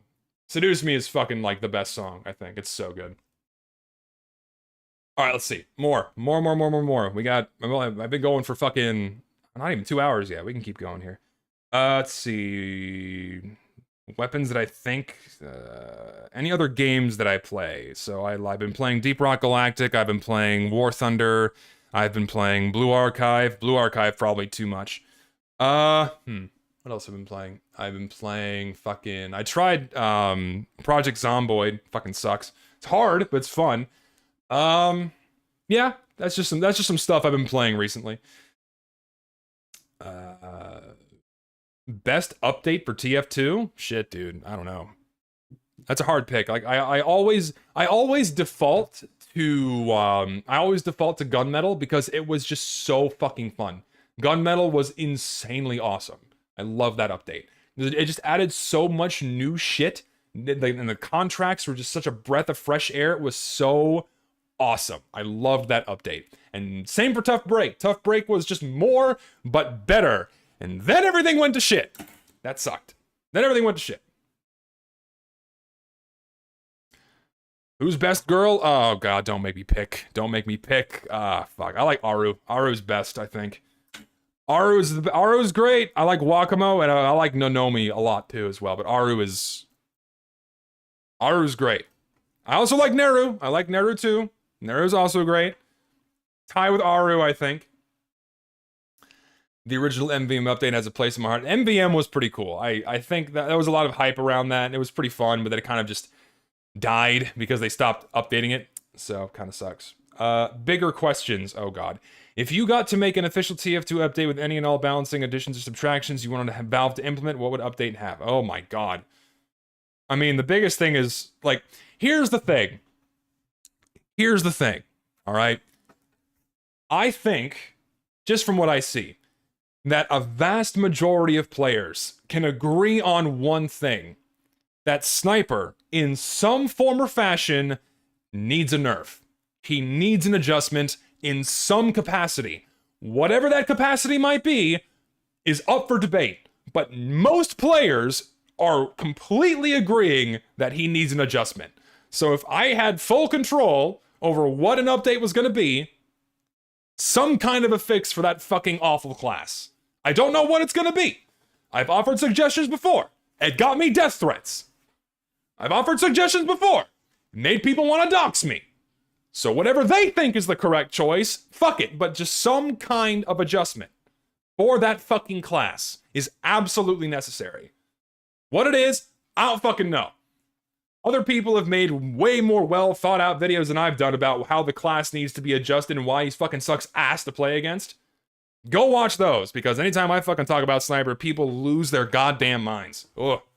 I can no longer give any kind of opinion on that class because people just completely disregard it and then go listen to someone else who has the exact same opinion that I do and then agree with them, but not me. That gets annoying after a while, but you get over it. Let's see. Best era for TF2 was everything before Meet Your Match. Everything after Meet Your Match is the end. Let's see. Any advice I can give? Yeah.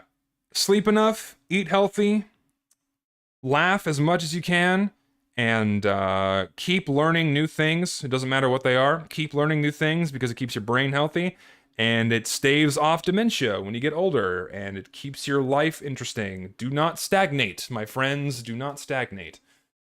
So.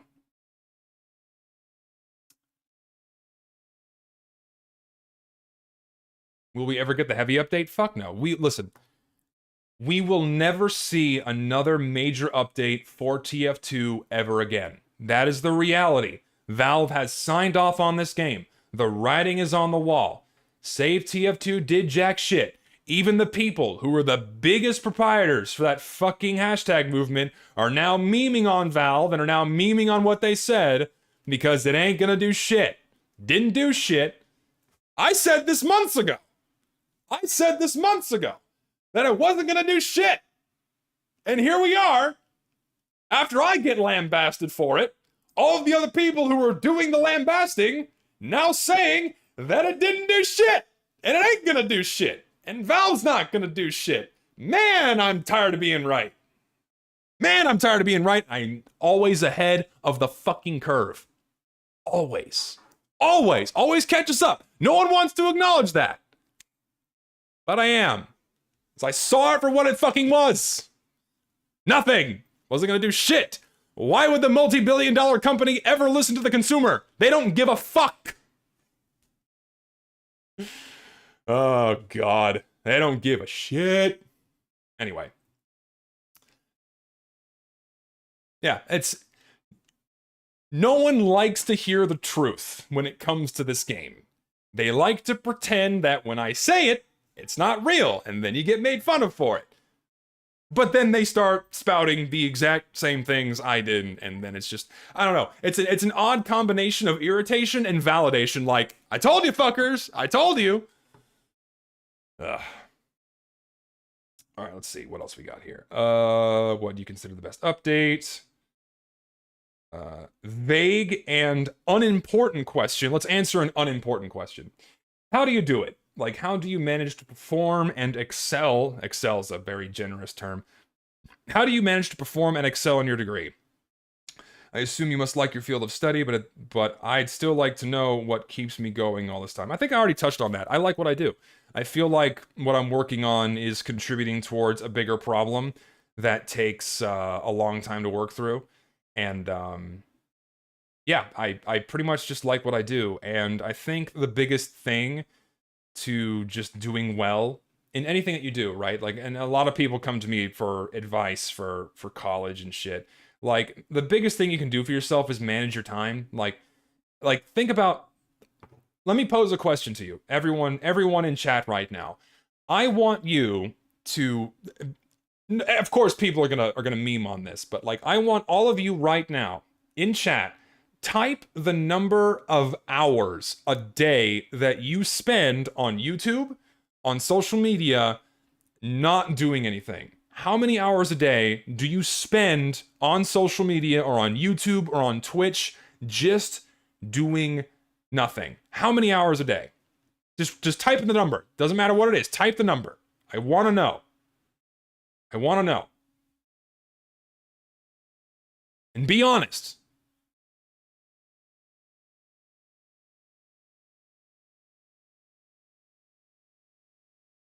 So right now, I want you to think about that number you just typed, right? I want you to think about that number you've just typed, be it 1 hour, or 3 hours, or 12 hours. Think about that number you just typed.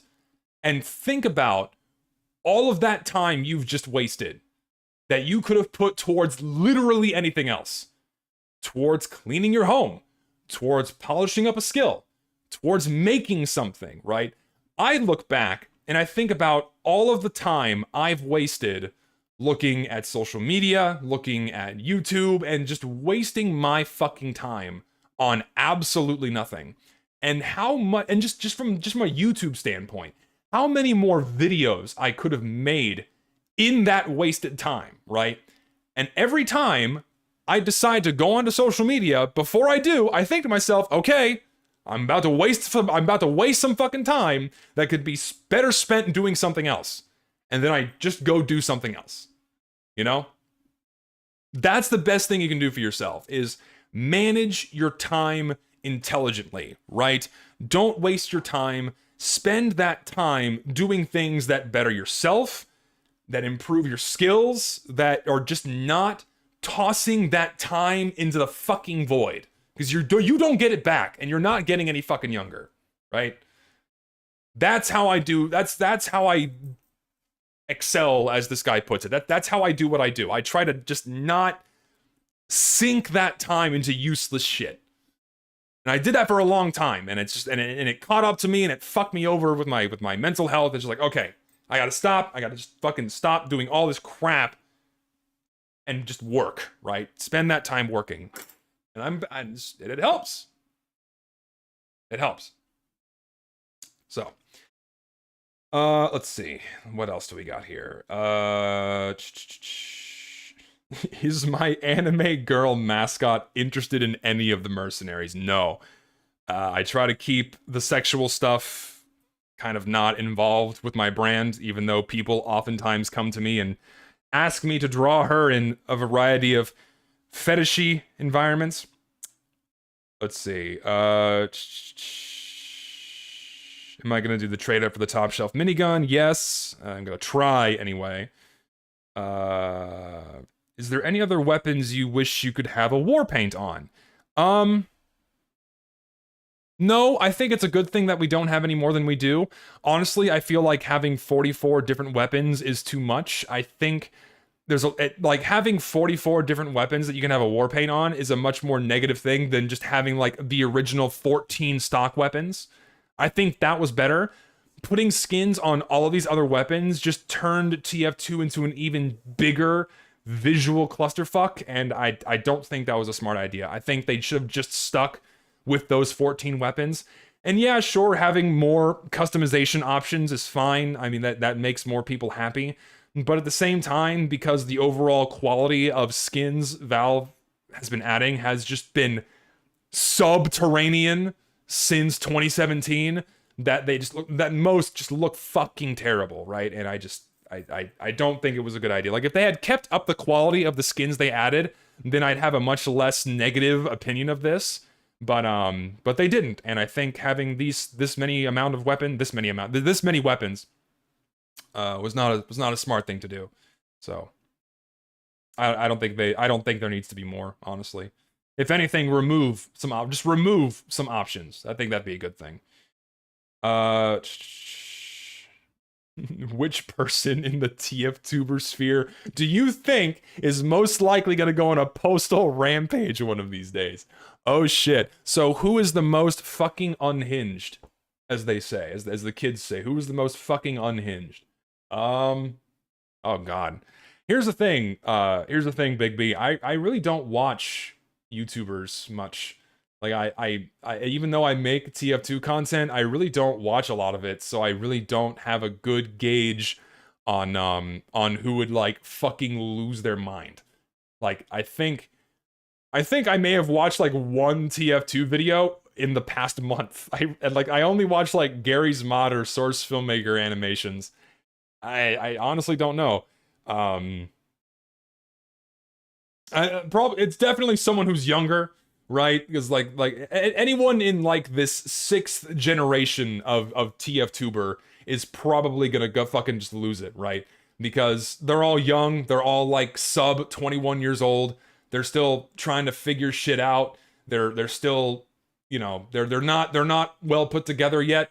And so they're full of themselves. They feel like they can do no wrong, and they just act out and do a bunch of stupid shit. So really just kind of roll the dice on any of these new gen creators, and it'll probably be one of them. Like, it's not going to be any of these older guys now. Like all like me, like fucking Dane, Array7, you know, fucking Banny, all these guys. They're all aging out, right? They're all aged. They're all mellowed. I'm reaching that point too. It's just, you know, I don't think it's gonna hit that point. So not with any of the older guys anyway. I think it's just it's gonna be someone younger that's gonna fucking do the next stupid thing. Oh god, don't even get me started on fucking Solar Light. Solar Light is what I would consider the pinnacle of terminally online. Like, if you were to pick any TF2 YouTuber and add the label of terminally online, it is Solar Light. 100%. I kind of feel bad for the guy, because people think that I get upset when someone disagrees with me, and like I lose my shit, and you disagrees with me, I fucking like not to the point that people like to blow out of proportion, right?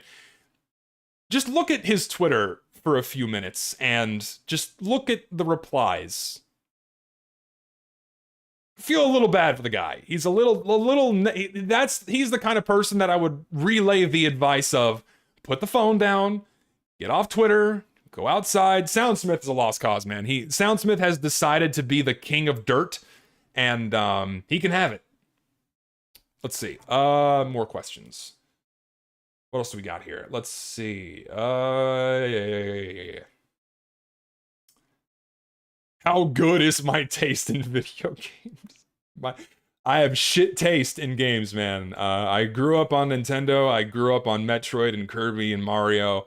And then I got a PC and just got into, like, you know, Half-Life and Doom and Quake and then TF2. And then I just didn't really do much beyond that in terms of PC games. So my overall taste in games is probably fucking terrible. So, I don't know. See, so Soundsmith is currently at the stage where he can't get out of TF2. He's fucked. He tries to make content that has nothing to do with TF2, and it just does not do well. It doesn't retain views. It doesn't do well. He will always and forever be known as the guy who made hat stereotypes, and he will never be able to break that mold. He's only known for that, and he's only known for painfully mediocre clip dump videos that entertain the lowest common denominator of TF2 content consumers, right? That's who he represents. And in order to continue to maintain this platform, to continue the views that the volume of views that he gets, he is stuck. He has to keep making TF2 videos. That's why he keeps doing it. He tried to stop for a while, and then he had to come back because the other content he was making was not doing well. You know? His videos were never entertaining to me. Never liked them, and again, it's just these painfully. And here's the thing too: like he's gone through the phase and is back in the phase of painfully mediocre, minimally edited content that again appeals to that lowest common denominator of people who are just looking to waste their time. Right? He attempted for a time to get into video essays that are more heavily edited, but they were just painfully generic. They lacked any and all charm, no sense of distinct editing style. He lacks personality. I'm not saying I have personality, but he just lacks personality. He is this blank fucking slate that anyone can project themselves onto. He is the yellow hat or the orange hat man that's pigeonholed. He is 100% fucked and he cannot get out, right?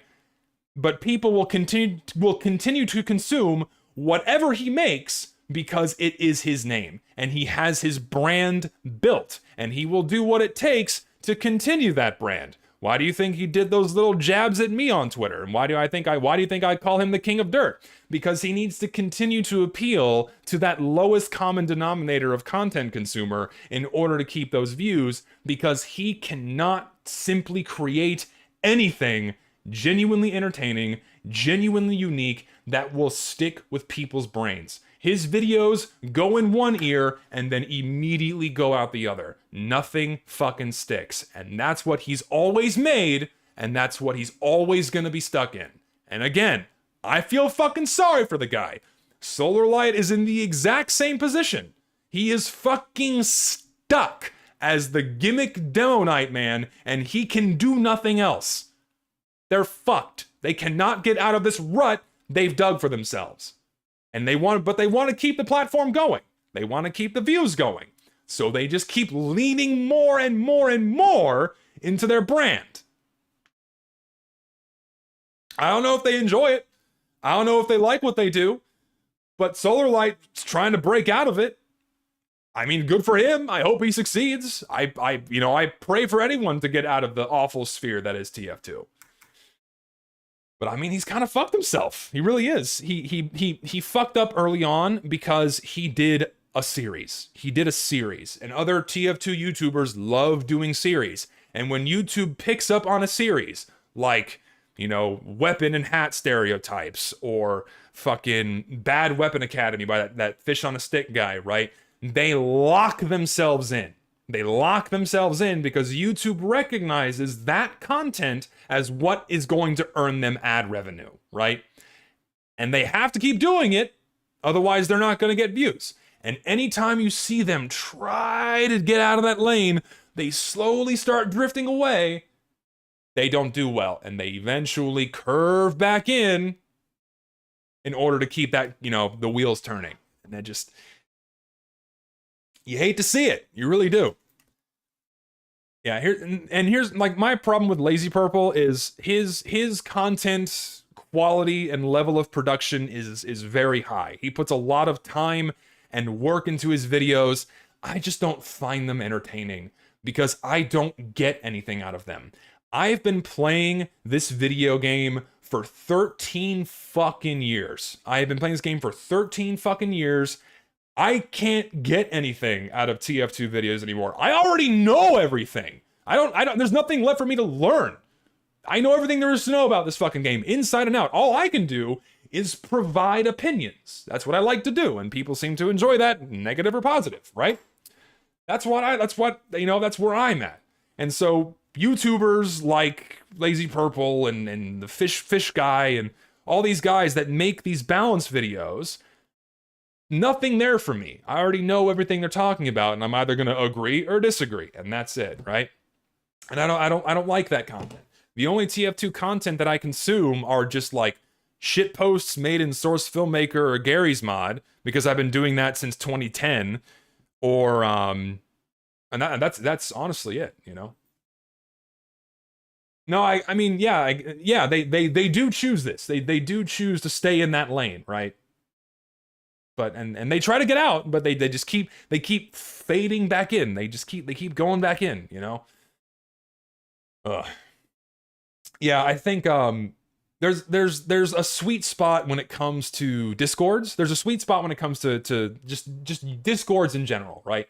Where once a discord gets too big, then it's just chaos. You can't have conversations, you can't talk with anybody.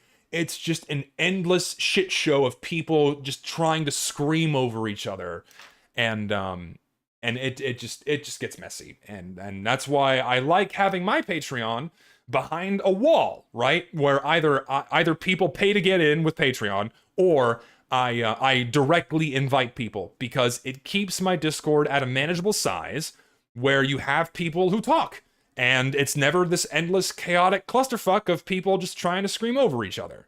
And of course, those larger Discords are gonna be a shit show, because there's just so many fucking people, and they over moderate the fuck out of them. So it's unless you're like this squeaky clean 14-year-old saying I like kittens, then it's like you just can't fucking get a word in edgewise. It's just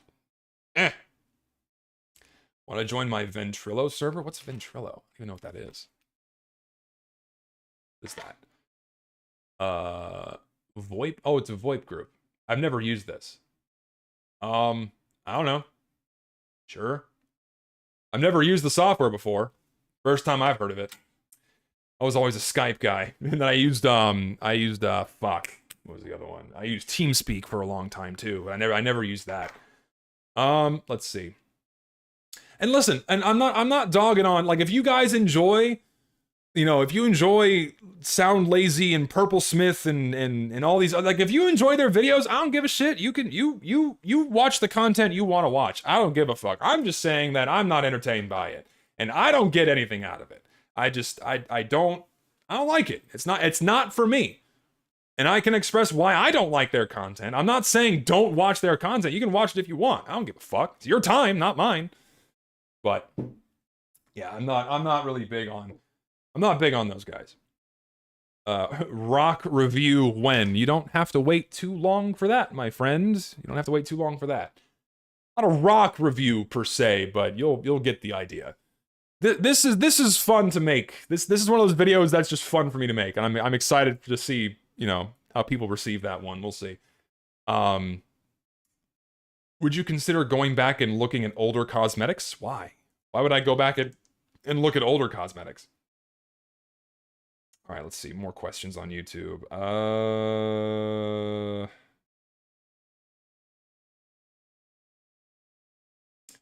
Will I play Rats Instagame again on stream? Yeah, like it's more fun to play Rats Instagame with friends than it is to just try to join a rando game, because like whenever you fire up Rats Instagame, there's always like that one guy that has the game on in the background all the time, who has been playing since the game's release, and he just fucking annihilates you, and it's not fun. So the only time you can have fun playing Rats is with all of your other friends who are equally as shit as you are at the game. That's the only way to play it.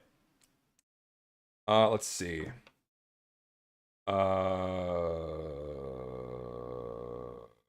What do I find so interesting about geology? I don't know, rocks are cool. Oh, hey, you want to see something cool? Hold on, I'll be right back. I got something cool to show you. Give me a second. I was reminded.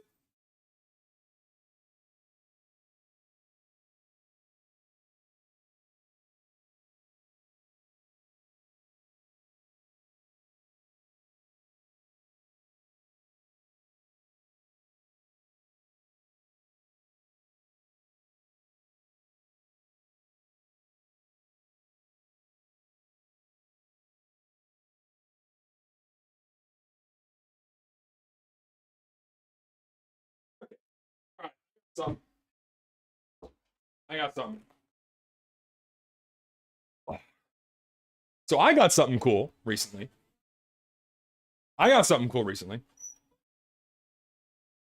Hold on 1 sec, I gotta fucking my full webcam on here. And also, give me a second, I gotta put my hair up. It's getting a little warm in here. Getting a little warm.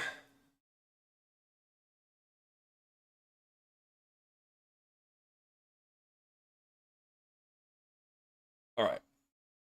Quick break from the questions because I want to show you something cool, and I have something else that I want to do real quick. Okay. Can you guess what this is? What is this? Does anyone have any idea? I want to see if someone gets it. It's a rock. It's a mineral, but what do you think this is? Hold it closer.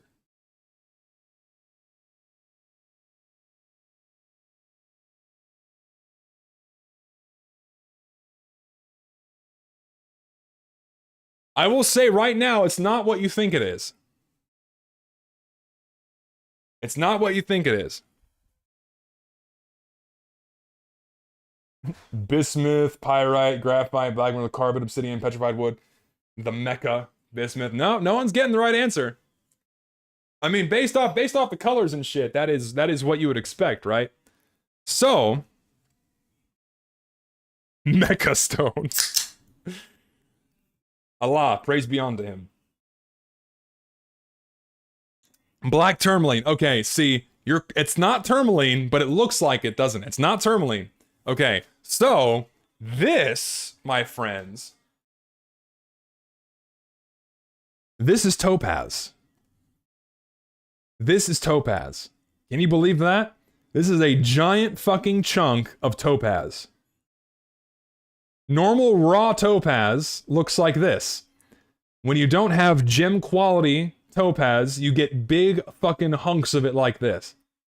And I have a piece of gem quality topaz inside of my apartment that I don't have here that I would hold up next to this because it looks completely different. It's amazing how different these two different samples of topaz look. You have a gem and then you have this black hunk of fucking shit. It's really cool. So this is topaz, by the way. Yeah, so it's black topaz from Mexico is what it is. Black topaz from Mexico. And no, you don't want to eat topaz. Topaz has a hardness of about 8. You will break your teeth. Speaking of breaking, so I saw these at the store yesterday. All right, I saw these at the store yesterday, and a friend of mine bought these and was like screaming at me that like these are so fucking spicy that he can't handle it. So it was like $1.50. So I'm like, I want to see if these are as hot as he was making them out to be. I want to test these. I want to see how bad these are.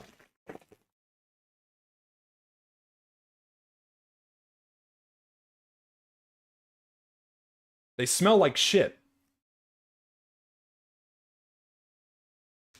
These smell terrible. They smell like shoes. Ugh.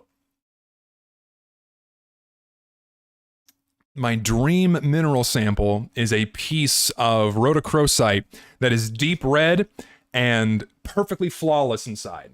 Very pretty. All right.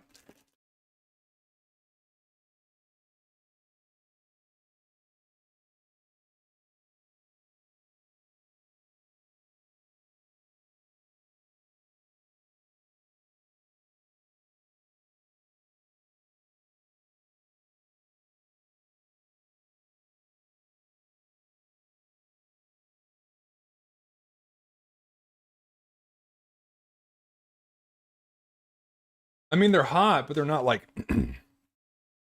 They're hot, but they're not terrible. And they taste weird. They kind of taste like, shit. They taste like corn nuts. You guys have corn nuts? These taste like corn nuts. Hold on. I'm going in for one more. I need to, like, affirm my suspicions here.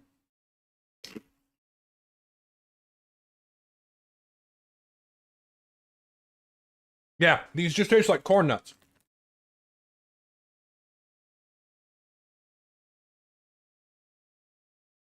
So, like, I have a very high spice tolerance. I love spicy food. These have some kick. These, like, you get the burn, you get the burn, you get a little bit of the heat in the back of the throat. They're really salty. Like, they're like as salty as, like, just like regular potato chips. And there's no, like, other kind of flavor on these. They're okay. Like, if you like eating hot food, then this will sate you.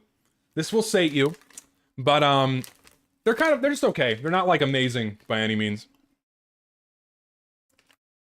Is there corn syrup in this? Ground corn, seed oils. Seed oils. We got seed oils. We got sunflower and canola. We got seed oils, boys. Eat it up, eat it up, eat it up. Get your toy in the Happy Meal, kids. Eat it up. Grow big and strong and dependent on our product to feel happy. Let's see. There's salt, ghost peppers, potato starch, cayenne, chipotle, cane sugar for some reason, yeast, onion powder, citric acid, garlic powder, and chili powder. They could use more of the garlic in there. All right, one more. I want one more because I kind of like them. We got the seed oils.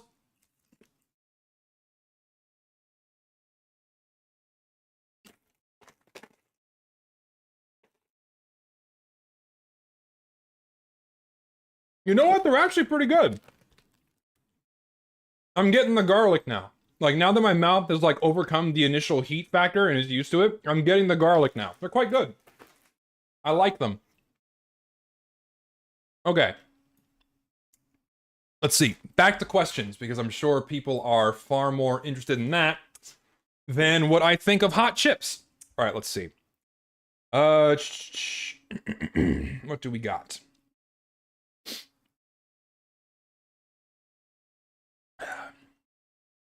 What type of alcohol do I like the most? I like beer.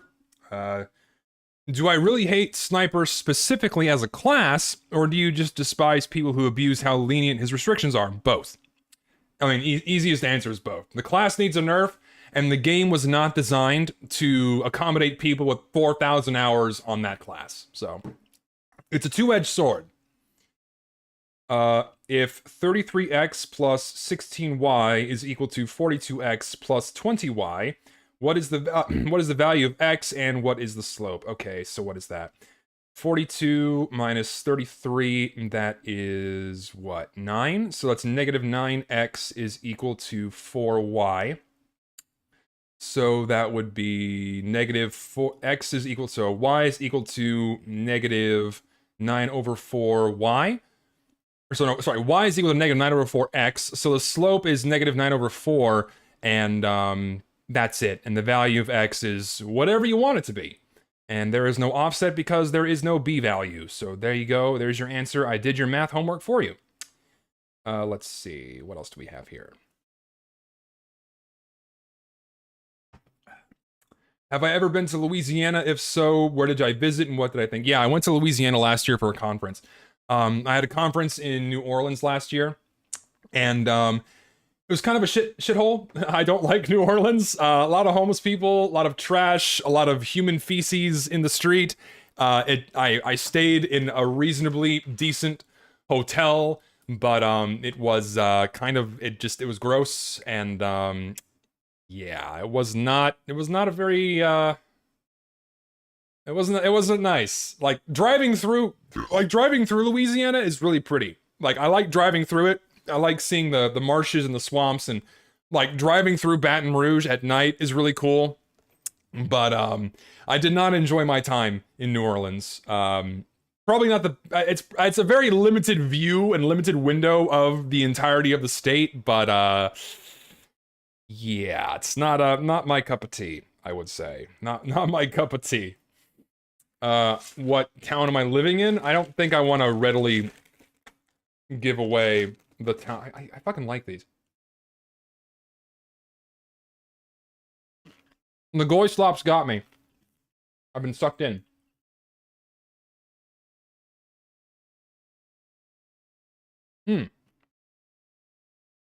I did try the food in New Orleans, and it was quite good. I had a red beans and rice. I had a fucking, I had a muffaletta. That was good shit. Like a fresh muffaletta. Man, that was good shit.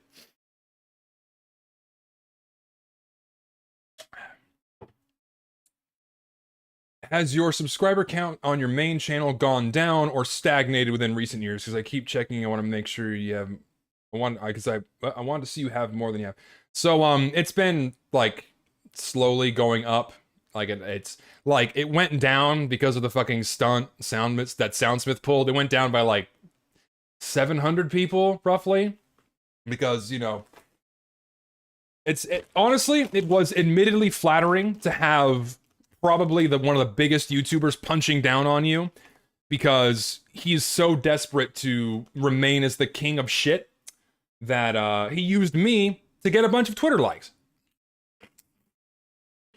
So that was a bit gratifying. Though, admittedly, it was not fun having people show up to my home and all the other shit that happened. But yeah, but for the most part, it's been kind of slowly going up over the years. So, yeah. I like these. They're good. Let's see. More questions here.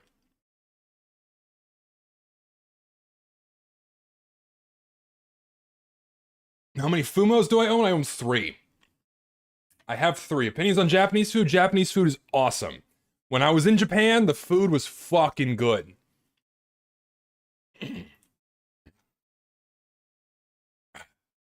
Oh, a bit of that spice hit the back of the throat. That powder is shitty. Woo! Oh. Well, see, okay, so for those curious as to like what actually happened, right? So fucking it's not like people were getting angry at me about Twitter bullshit, and then Soundsmith literally like quote tweets something I said, and it was something like, I don't want to like I can't even say what I said on YouTube, because it's gonna get, the VOD is gonna get nuked. Like YouTube is gonna remove the VOD if I say what I said on there. Like, I didn't say anything bad. I didn't say anything wrong. There was no bad words. It's just the subject matter of what I said is too sensitive and volatile for YouTube, that if you're not saying it to appease the right crowd, then YouTube's gonna nuke it. I can't even say what I said. But shit, I keep swallowing powder. Okay, no more hot chips. You like keep swallowing powder. Anyway, so Soundsmith just, he quote retweets a tweet, whatever, I don't care. And but unfortunately, because he has instant access to a fuckload of people on Twitter, which is just full of the worst people imaginable. Let's see. So what happened? So I was in Chicago at the time. I was in Chicago for a conference, and I was leaving that afternoon because I was going to catch my train to go home. And he tweeted that morning, and it was getting a lot of traction. And I remember this fucking moment by moment because of how fucking awful it was to deal with it. So he makes the tweet, and within 2 hours, my phone starts getting spoofed. So my phone was receiving such a high influx of calls that it made my phone freeze, and I couldn't use it. And my train ticket was on my phone digitally, so it was and I had to go down to the hotel's front office, and then I had to ask them to print out a paper copy of my train ticket from my email because I could not access it on my phone. So thank you, Soundsmith. You almost made me miss my train and stranded me in Chicago because someone decided to start spoofing my phone because I am evil, bad, and sad man. And so my phone got spoofed. Someone got inside of my work email, and that was compromised, and then started sending I don't know what to everyone in my contacts, and that got me landed in some hot water, and that wasn't fun to deal with. Someone showed up later that day at my parents' home and took a picture of my front yard and then emailed it to me. Emailed it, of all things. They emailed me the picture. And I could tell it was a picture from that day because the Christmas decorations were in the front yard. So someone showed up to my house and threatened to kill my mother, kill my father, kill me, and then rape my sister. So that happened. And then the usual, tidal wave of, go fuck yourself, you're a terrible person, then all the death threats, and someone put my address back out there again, and then, people, of course, doing all the usual dumb, shitty song and dance stuff. So, yeah, as a result of that one tweet, he made my life a living hell for about 24 hours. Mostly because of the logistics and that I couldn't use my phone, I couldn't contact anybody, I couldn't deal with the work email being compromised, I couldn't get my fucking train ticket, I couldn't call home to make sure that everything was okay, and the only way that I knew that someone had showed up at my parents' home was because when I was checking my email to get my fucking train ticket, I saw the email of someone who had taken the picture of my front fucking yard. So, yeah, and I couldn't fucking deal with any of it because I could not contact anyone. So, yeah, that was a very, very fun 24 hours. So, thank you, Soundsmith. Your epic ratio almost fucking... It wasn't fun. So, I appreciate that, bud. You're doing real good things here. You're doing good things, man. As they say, you know... Yeah, good for you. I really appreciate that. It's so funny. It's so funny that all of these fucking YouTubers, man, all these fucking TF2 people, always bitch and moan about me talking bad about other people. I talk bad about the fucking game. I never target a person. I target something they say in regards to the game, in regards to a balance thing or an item they make, but I never attack the person. And all of these people have for years bitch and moan about me using my audience as this weapon. You can go back and look at Solar Light's tweets because he said this too, or it was on YouTube or something, that I use my audience as a flail to attack other people. Meanwhile, when they do it to me, it's okay. Just the hypocrisy is always so thick you can cut it with a knife, right? So, yeah. That was a very fun day. And then as a result, the whole point, like, you know, it didn't hurt my channel. I lost 700 people. I lost less than 1% of my subscribers because of epic funny tweet. Yay. So, yeah, appreciate that. Fun times. So, there you go. That should bring you up to speed on the fun time that Soundsmith instigated on Twitter. Much appreciated. Let's see, what else we got? What else do we got here? Toho, love Toho, give me more Yugi. Okay, that fills out all of the YouTube questions because there weren't many more answering on there. I have archived a variety of evidence of it. Yeah, I saved the emails. I saved a variety of the death threats and shit. I'm saving them. I don't want to say. I won't say anything else about it. I'll say things are in motion. We'll put that we'll put that in order. All right. There's I have some people helping me out. You know, we'll leave it at that. But there's nothing that I'm willing to give to anyone nor release at the time. Mainly because, you know, it just not fun. Not fun. Let's see. Do I have more Discord shit? Would I get a TF2 tattoo? Can you see it? I got the logo on my back. Kind of regretting it now, but I still love the game, therefore it's justified. Let's see. Let's see. What else do we have? Best ending for Ava. I mean, you could take the rebuild. I like the rebuilds. It's criminal to say that the rebuilds are better, but I love the rebuilds. The original's fun, but I just like the way the rebuilds do it better. There's more closure. Did Soundsmith ever reach out to you? Fuck no, dude. Why would he do that? Why would someone over Twitter or social media, when they actually create tangible negative harm and impact on someone, why would they ever reach out? Because they're in the right in the eyes of social media. They would never do that. So naturally, these people don't do anything.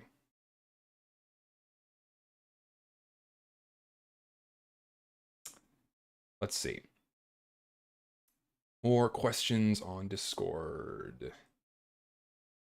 Can I use the bathroom? Yes, you may go use the bathroom. What is it? There's so many fucking shitpost questions. At what point in my YouTube career did you realize that I could start taking it seriously? I don't know if I ever started taking it seriously. I've always made what I've wanted to make, and when I became more interested in just doing more heavily edited content, then I just started doing more of that, and it was fun. I just kind of just kept. I've always made what I wanted to make. I don't know if I do take it a little bit seriously with my more heavily edited videos that that take a long time to make, but I just do it for fun. I do it because I enjoy it. Making the videos is fun, so I do it. 24-hour vlog stream. Fuck that. Why would like people only ever do 24-hour streams as like an epic stunt to raise money for either themselves or a charity? Do it for charity, not for yourself, because it's just not fun. I would never do that. Has anyone ever made me change my mind on a previous opinion about TF2? Yeah. So I had a conversation with someone about the shortstop and random bullet spread, and random bullet spread does actually fuck over the shortstop really hard. Because when you think about it, what's the shortstop doing? The shortstop has 4 fucking pellets that do double damage. So if you miss 1 pellet, that's 25% of your damage gone from your shot, right? Whereas with a regular shotgun with 10 pellets, if 1 pellet misses, that's like, that's 10% of your damage gone. So it's a lot less. So that's one instance, and I've had my mind changed on other things before as well.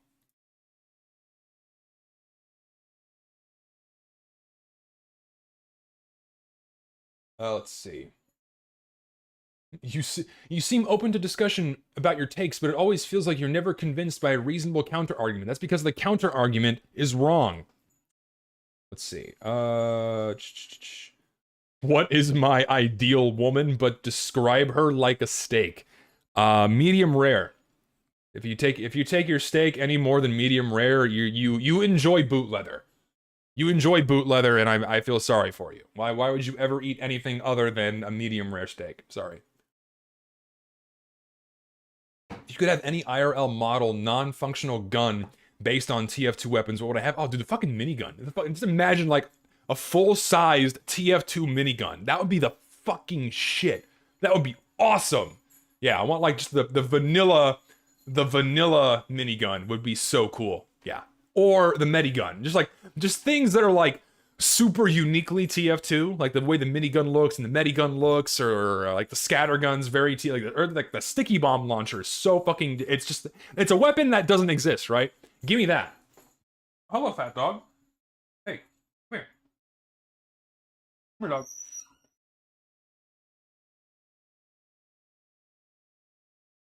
Fat dog.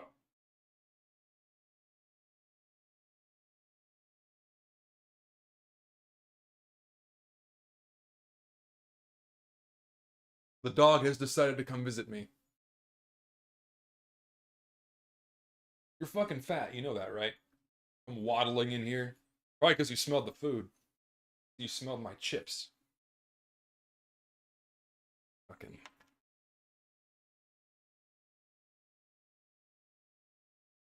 So this is Durango. She is a dachshund, and she is very fat.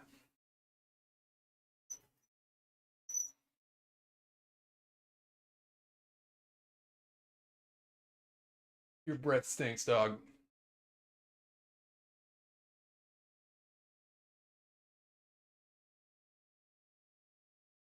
You just burped in my face. All right, I'm putting you down. That's enough. That's enough loving for you, dog. Down you go. Let's see. What else we got? Have I ever gotten a speeding ticket? No, I've never received a ticket in my entire life. All right, I gotta close my door because people are on the phone. Come on, dog. Come on out.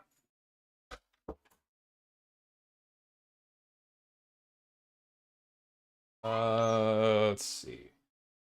Any other questions? Has R ever tried to get me into the furry fandom? Aaron's not a furry. He just likes cats. Do I plan on having children? Maybe someday. Just gotta find the right lady. That is yet to happen. Ever have a celebrity crush? Halle Berry was insanely hot back in the day. I had a massive crush on Halle Berry like 15 years ago. Halle Berry was awesome. She's getting up there in age now, but you know, fucking 13-year-old me, Halle Berry, sign me up. Did anything traumatize me as a child? Okay, here's a funny story. So, you know the movie Signs about the aliens? Right, so the movie Signs fucking traumatized me as a kid. It scared the shit out of me. I don't know why. I recently went back and watched it. It's a terrible movie. It's awful. It is not entertaining in any capacity, and I will never understand why it scared the fucking shit out of me when I was a kid. I don't know, but that was one thing that scared the piss out of me. Let's see, favorite car model and brand? I'm not really big on cars. I just like my truck. I have a Ford F-150, and that's usually good enough for me. I'm not big on cars. Can I draw my ideal wife material? I can't draw, dude. I can't draw to save my life. Let's see. What anime content have I consumed lately? I'm watching DIY, and I'm also watching Higurashi with a friend, and the most recent, we are currently on the most recent season of Higurashi, and it is a fucking wild ass ride. Holy shit. It, like, Higurashi is like, it's such a shit anime. I fucking hate it, but I cannot stop watching it. It is awesome. I cannot describe it. I love Higurashi. It's like you love to hate it, but you have to keep watching. You've come that far, you gotta keep fucking going. Are you mad at me for betraying you in the casual community by joining a competitive team? I don't give a shit. I don't care how people play the game, play how you want. I don't care. Let's see. Did I ever play fighting games? I like Smash Bros, but I don't like fighting games. Fighting games get really, really sweaty. And like the level for like you cannot play a fighting game casually. You have to play balls to the wall 110% all the time, otherwise you will not have fun ever. And I fucking hate having to play games like that. So, no, I'm not big on fighting games, and when I was, it was just Smash Bros. So, let's see. Favorite Minecraft version update? Probably the beta 1.8 update was a really big deal, and like I think that was like the most fun time. Like the first time they added Enderman, that's when I had the most fun playing Minecraft. And I feel like they've been bloating the game too much. They've been adding too much shit. And it's lost a lot of its charm for me. Like every time I go back and play it, I never recapture the original fun I had with the game. And it kind of makes me sad because I still love the game and what's there, but they've just piled so much other stuff on top of it that I don't really enjoy it that much anymore. Like I still have some fun, right? Like if I kind of ignore all of the other stuff they've put in the game and just kind of stick with what I remember, then it can be fun. Not like the new environments and biomes they add, like that adds, like I like the explorative survival aspect of it, but then they kind of made it too easy and they added too much shit, so it's kind of like, eh.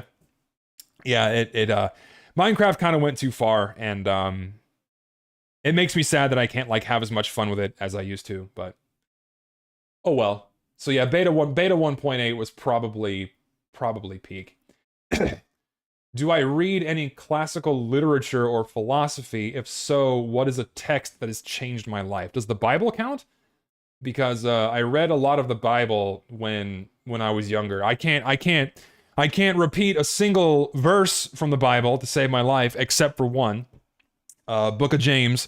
Faith without works is dead, and I try to live by that Bible passage every day, where if you have faith in something, if you believe in something, then that alone is not enough to make it manifest. You have to put in the work, and if you don't put in the work, nothing's going to come of your vision. So, yeah, Book of James, faith without works is dead, is probably like the most philosophical thing that I can think of that has stuck with me for a very long time. And the person who keeps asking me, I am Catholic, by the way.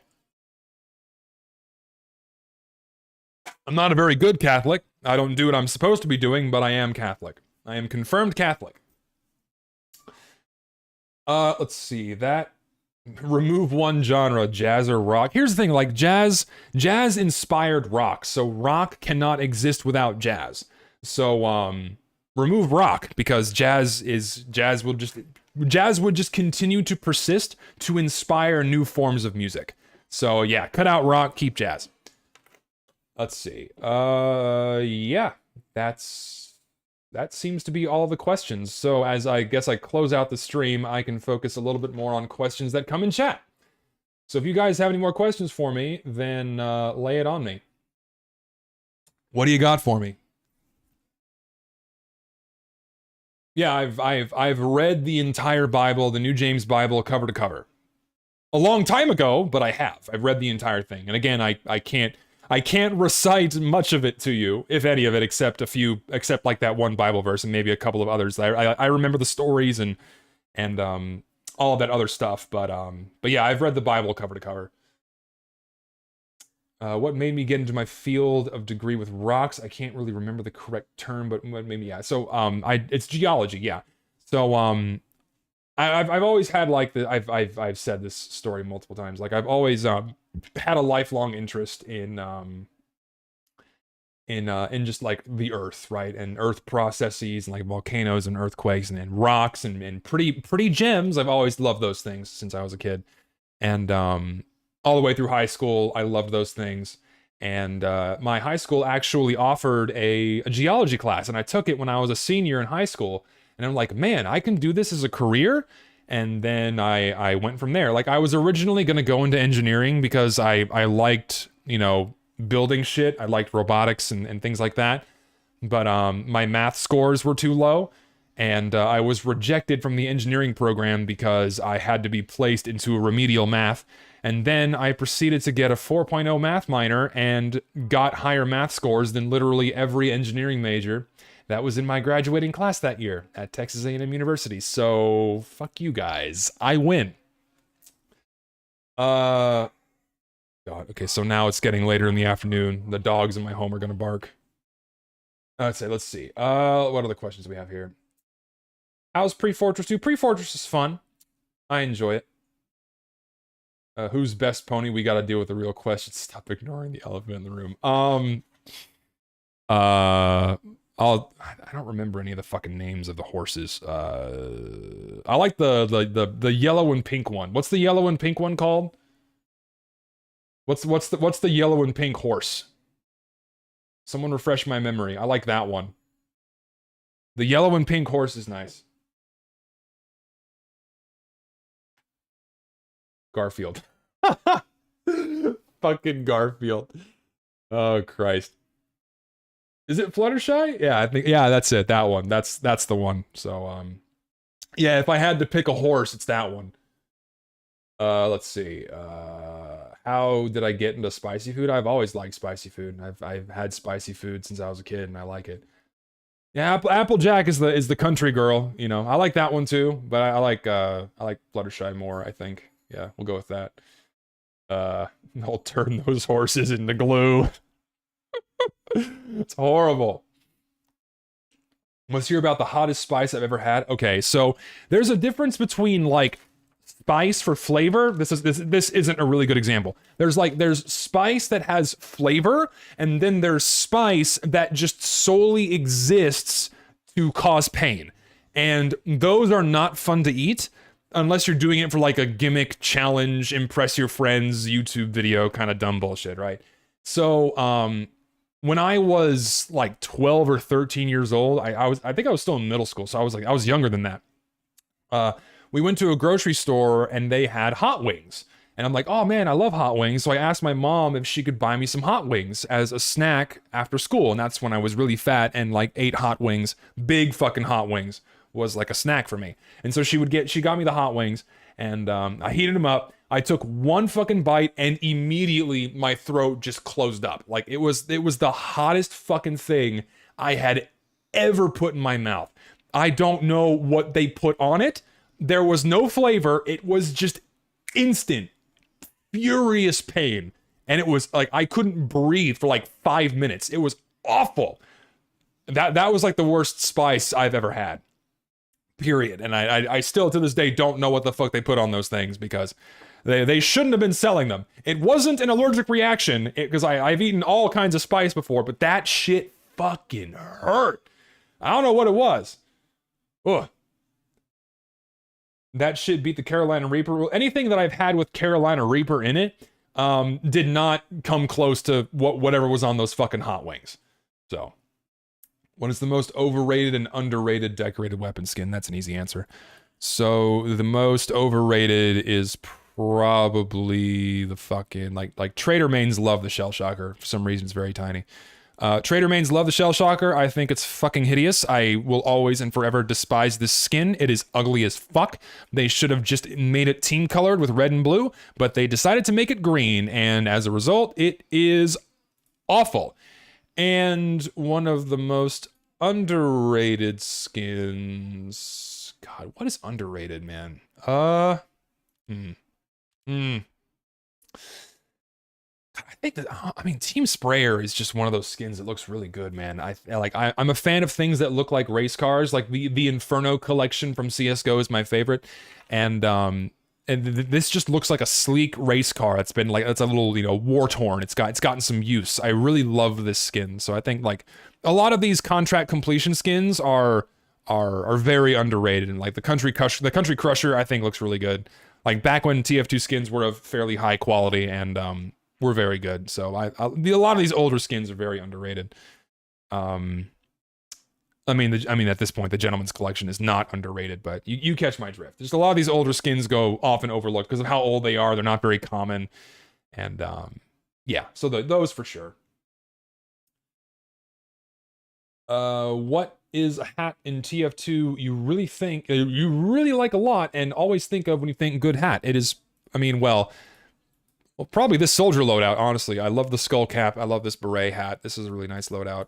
I like this one.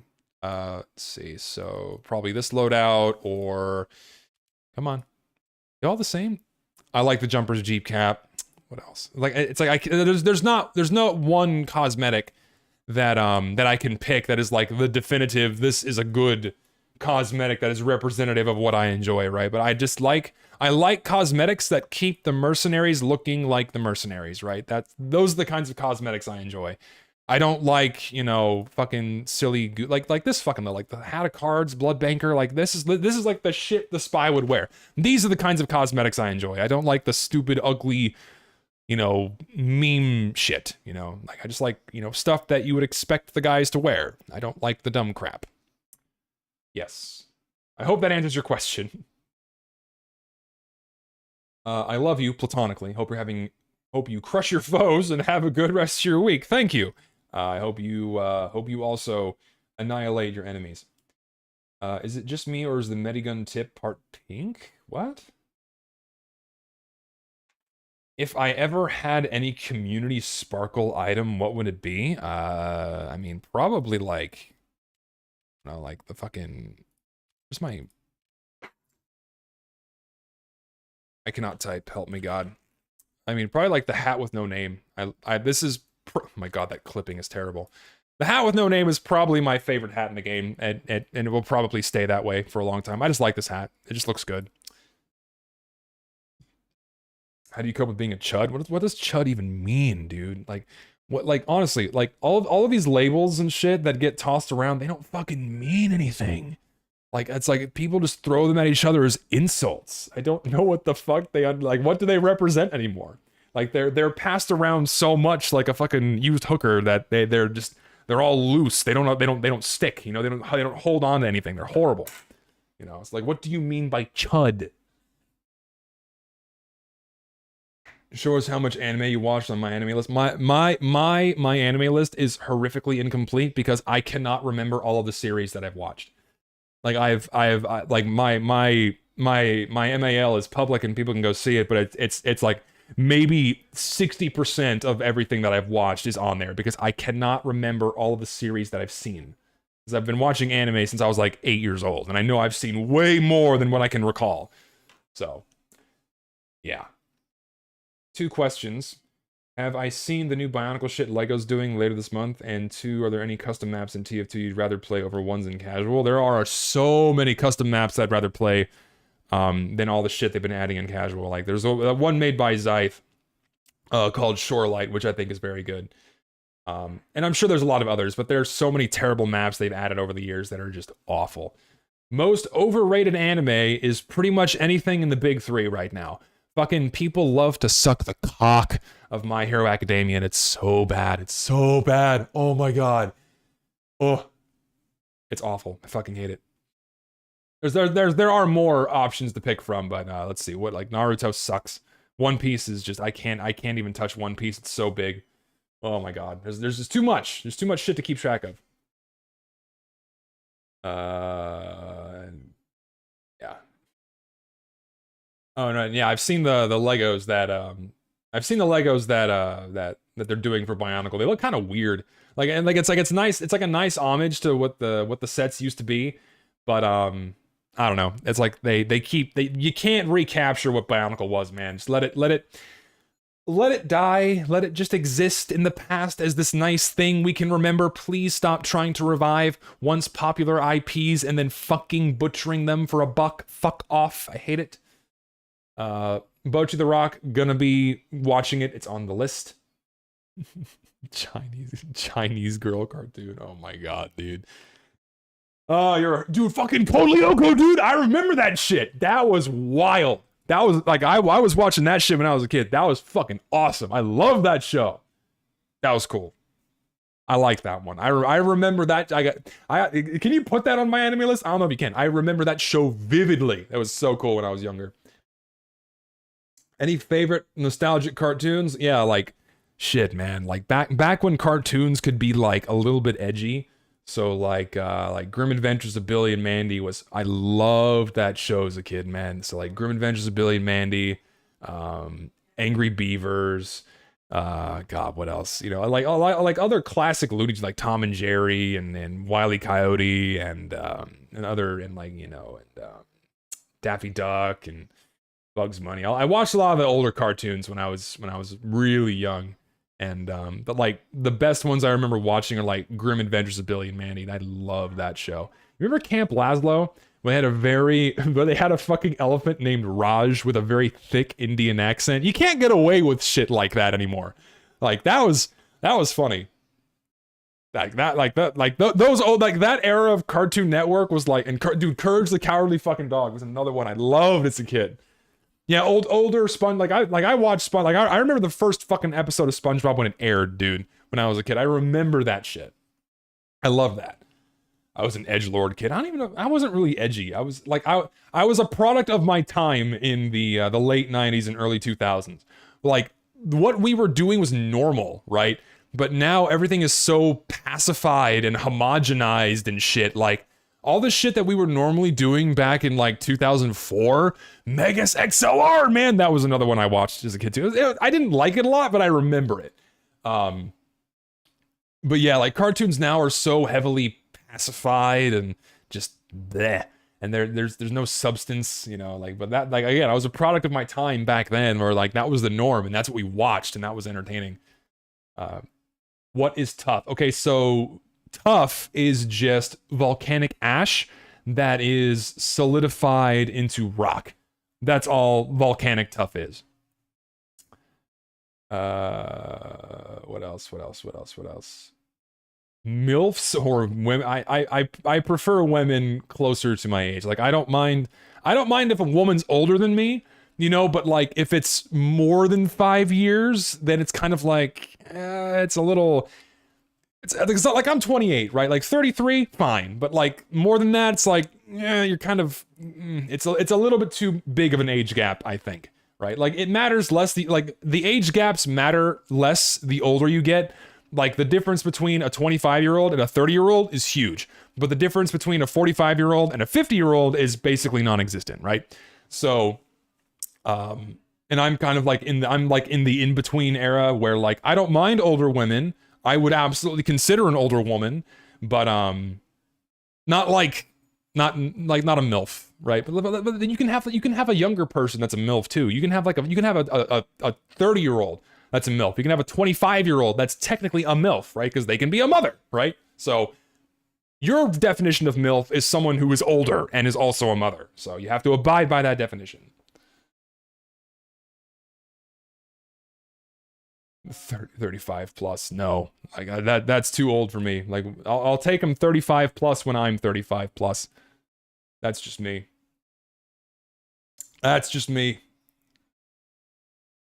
What rock do I want to see added in Minecraft? They need to not add, and they need to just don't add anything else in Minecraft. I say there doesn't need to be anything else. Hold on, I gotta close this door.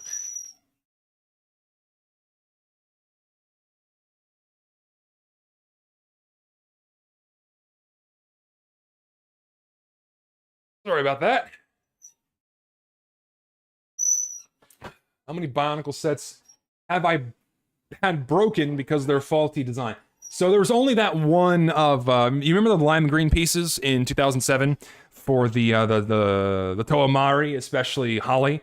The Toa Holly Mari had those lime green joint pieces that would just fucking snap like a twig, and I all of those are broken on my set, and I've since replaced them with different parts just so I can keep the set together. But that's like one of the only sets that has been demolished because of poor production quality. It sucks, but I mean that's just fucking comes with it. And unfortunately, a lot of my Bionicles are just so old at this point that whenever I have to transport them, the plastic is so brittle that that you start getting hairline cracks, and it's really hard to kind of keep them together. And yeah, so what was the worst course that I sat through during my undergraduate studies? I took a course in God, what was this course called? It was I took an anthropology course because it was a requirement for my degree. The entire time throughout this anthropology course, it was this bloated, gormless, low IQ woman who would just squawk and preach politics at us for 3 hours a week. And the exams were based on what she was preaching and then some vocabulary words from her textbook. And it was easily the worst class I had ever taken. It was a complete waste of my fucking time. And like I was 2 seconds away from like having my head pop like a fucking balloon because I just couldn't stand the crazy shit this chick was spouting. Like, oh my God. So yeah, that was probably the worst class I'd ever taken. Yeah, it was pretty bad. Name as many minerals as I possibly can. You stop for longer than 2 seconds before reaching 15, and your rock enthusiast badge will be taken away. Okay, so quartz, pyrite, you have pyrope, spessartine, you have rhodochrosite, you have calcite, you have spinel, you have emeralds, you have corundum, you have diamonds, you have topaz, you have talc, you have gypsum, you have kyanite, you have amazonite, you have what else? Was that 15? Yeah, so I think that was 15, just to name a variety of them. And you have, okay, so you got mica, you got amphibole, you got pyroxenes, you got olivines, you got yeah, there's a bunch. You can go on and on and on. Will I ever make a story time vids like that? Like I want to make more story time videos, but I don't know. I have to sit down and kind of write them to get my thoughts in order. But I don't know. Just I'm not motivated enough to do more story time videos. They're just kind of you know. I have to come up with a story that's interesting enough, right? And then I have to like, you know, write it down and pose it in an interesting way. And I haven't been able to kind of do that. So yeah. Kind of selfish question, but is there any maps that you've played on with R on stream that I like? Any of my maps? I don't listen, nothing personal, but I don't remember any of the maps you make. I'm sorry. I remember the maps, but I don't remember who makes them. Like, I mean, the only map that I can attach a name to is the one that Zyth made, and that is and that's Shorelight. So I don't remember the maps you make, dude. I'm sorry. Oh God. What rock do you feel has the best aroma? Most rocks don't smell like anything. So, what are your thoughts on VScript? I think VScript has come a little bit too late. Like, why Valve didn't allow us to have access to these tools a lot sooner is beyond me. It's going to enable mappers to do a lot of cool stuff, but at the same time, I feel like it's just going to be used for mappers to just reskin more existing maps and then cram in as many shitty gimmicks as possible for Scream Fortress and Christmas, to where the maps are going to be even more borderline unplayable. I feel like that's the only thing that we're going to see from VScript added into the game, whereas a bunch of other cool shit that people are using VScript for will never be officially added to Team Fortress 2 in any capacity. It's going to be completely relegated to like 99.99% community content only, and it will never be put in the game. So yeah, it kind of sucks. And do I like Shonik's content? It's okay. He just kind of talks about very niche things. Like, some of the videos are interesting because it like talks about like, oh, so that's why the game fucks up the way it does, or oh, that's how the game works the way it does. And it's like, you know, and it can be interesting when that happens, but I don't know, they're nice little bite-sized pieces of content, and if one of his titles kind of grabs me like, oh, is that what that does, and then I go watch it, and then I'll put it this way: I've never been disappointed by a single Shonik video that I've watched. Any video of his that I've watched, I've enjoyed it. We'll just put it that way. What do I see in TF2's future? Death. I mean, that's like the plainest way I can put it. Like, all I see in TF2's future is death. Like, I firmly believe that, like I said earlier, the writing is on the wall. Valve is never going to officially address bots and cheaters in any official capacity. They are not going to allocate the time, resources, and manpower to make that happen. It will only continue to be bare minimum maintenance offered up by two pairs of hands that are getting most of the bug fixes off of a public GitHub, and then all the content that we get isn't made by Valve either, it's made by the community, and they simply copy and paste it into the game. We'll never see another major update again. There'll never be any more official support in any capacity. There'll never be never any more major updates. None of that shit is ever going to happen again. And people need to get that through their fucking head. This game is going to die. It is inevitable. Period. It is going to happen, and it's going to happen a lot sooner than people think. I think sometime within the next 2 years, we're going to see a significant decline in the volume of players if Valve continues to treat the game. If Valve continues to treat the game the way that they do, and there's no sign of that changing. So I think that's what's going to happen. The last people that are going to be playing this game are the people that have too much invested into it. Too much money, so the traders, too much of themselves, so the YouTubers, and just too much of their own time, so the competitive players. Those are the last people that are going to be playing this game, and they're going to be around until the last server dies. Most other people are going to jump ship long before that. For now, we seem to have a reasonably healthy sized player base of people who keep coming back to the game. But the main thing that keeps the player numbers up is the fact that the game is free. People see TF2 as a free game. They get advertisement for it from a bunch of videos on YouTube. They come in, they fire up the game, they start playing it, they stop after 20 minutes, and then the next person changes out with them.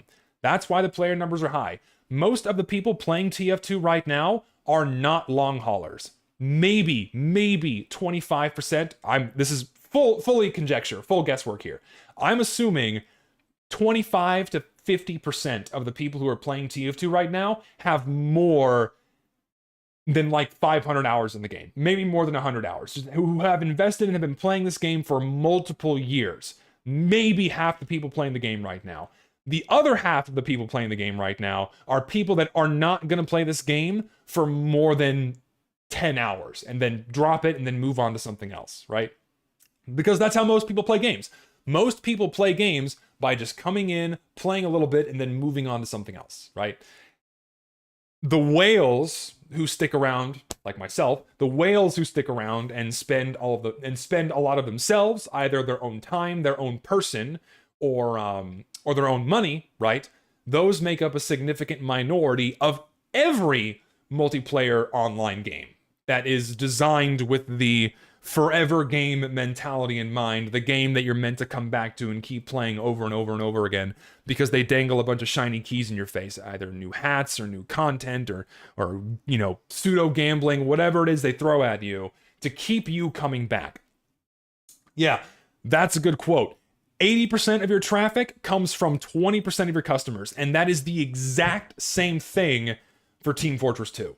And that's why I say probably 25 to 50% of people are that minority of the people who keep coming back. That is that minority of the customers. So yeah, that's what I firmly believe, and the game is on the decline. It frankly is. Unless by some unbelievable, unfathomable miracle, Valve decides to fix their game, which they won't, then the game's on the way out. So, yeah, and CS 1.6 is still alive after Lord knows how long, because you have the people with that sunken cost fallacy who keep the game alive, right? And the game will continue to chug along. It is a good game. People will keep coming back to it, but I think the player numbers are really gonna drop off. And I think they're gonna drop off soon. And you also forget to remember that probably 10 to 20% of that player count are bots and idlers, right? And not just cheater bots, but like trading bots and bots for other uses, like replay bots and shit. Like, I know people have replay bots for their servers, but there's bots for other uses, and also people who just idle in their game. That's probably 10 to 20% of the player base at any given time, are people or things that aren't even playing the game. So, and I'm gonna keep playing. So long as there's a server for TF2, I'm gonna keep playing the fucking game. I like the game. I enjoy it. I fire it up at the end of the day. I play for a little bit. I get what I get out of it, and that's my day, right? But unfortunately, it's just becoming harder and harder and harder to actually enjoy the game, because you can't play casual, because the matchmaking system sucks dick, and whenever you manage to finally get into a game, it's full of bots or cheaters, and you just can't have fun. And then what's your next move? Okay, let's go to a community server. But what community servers are populated? Well, it's just the ones that are effectively this weird mishmash of casual and competitive, where it's this diet competitive experience where you have just the absolute dregs of humanity populating the servers and just making a completely horrifically unfun experience. Looking at you, Uncletopia. Looking at you, Skyle, who is just effectively copying Uncletopia down to the letter, aside from class limits. And so, like, there are just so few community servers that you can go to experience the normal vanilla game without some weird draconian level of moderation to ensure that players never interact with each other aside from shooting each other. Can't use mics, can't use sprays, can't use the fucking text chat, because you just get fucking banned, right? And then beyond that, you just have special community servers that are like versus Saxton Hale, or trading, or all crit, or times 10. For some reason, people still fucking play that, right? It's like, I just want the normal fucking game. Fucking hate it. And yes, Uncletopia, in my eyes, just for me, this is just my opinion, I think Uncletopia is fucking horrible. It's not fun. I rarely have a fun time playing on Uncletopia. I just...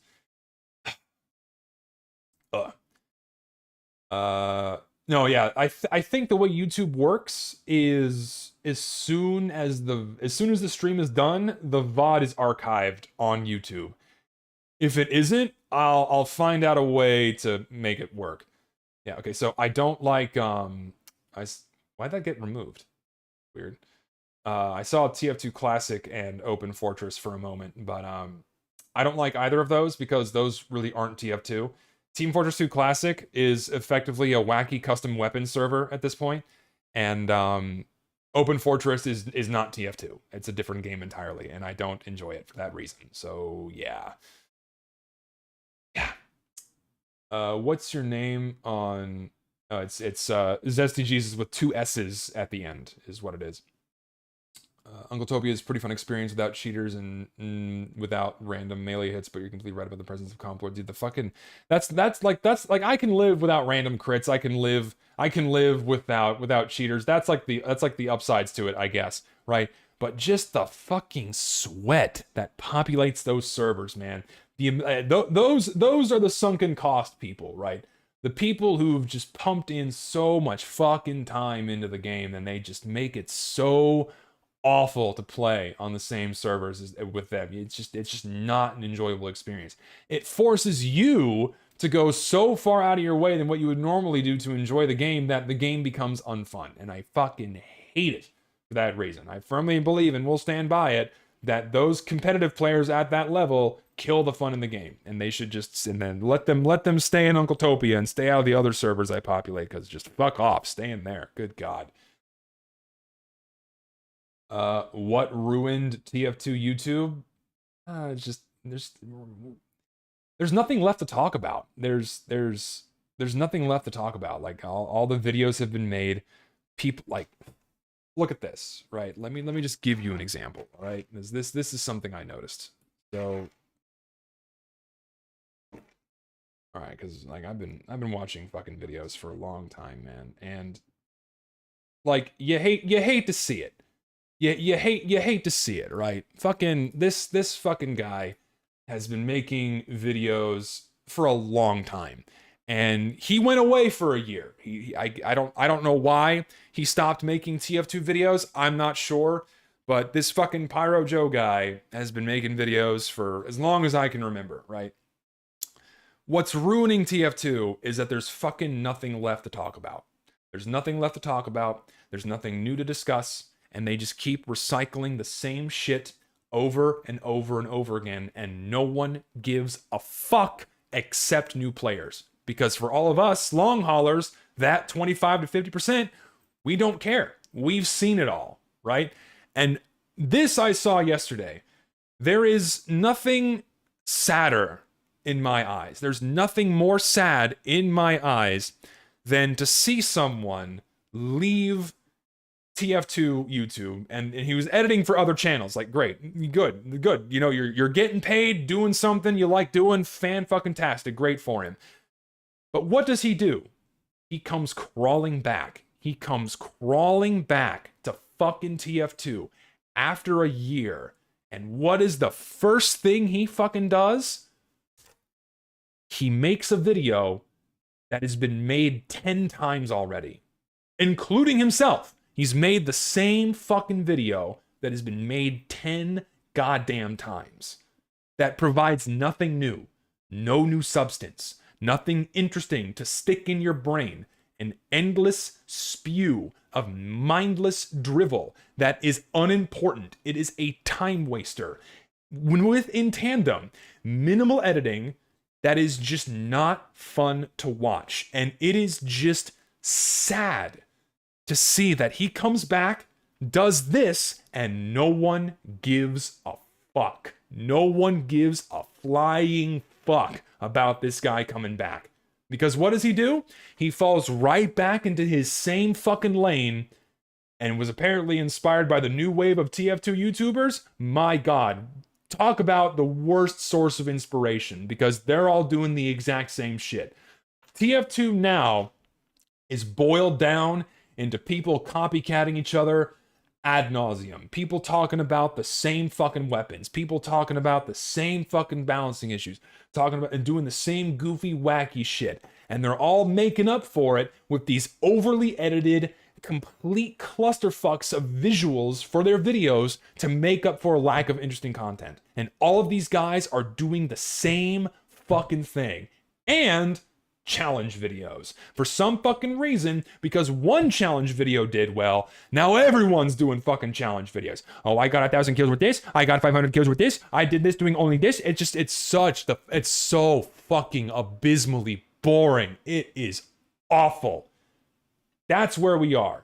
What's killing TF2 is that there's nothing fucking new, and you have this new wave of people that only ever grew up with YouTube that have stars in their eyes, and they think they can become a YouTuber, they can become the internet personality without first developing a personality, without first defining themselves as someone worth watching, and then just immediately diving in and making content about a game. They see TF2 as an opportunity. I've seen other people use it as a stepping stone. I'm not saying who, whatever, that use it as a stepping stone to move on to the next thing. But then they fall into the same fucking trap as everybody else. They fall into that same goddamn trap. As soon as they get a reasonably sized following, they start trying to make other content. And no one cares because they're locked in. They're fucking locked into TF2. And as soon as they try to get out, they're fucking dragged back in. And they can't get out, dude. And you hate to see it. You fucking hate to see it.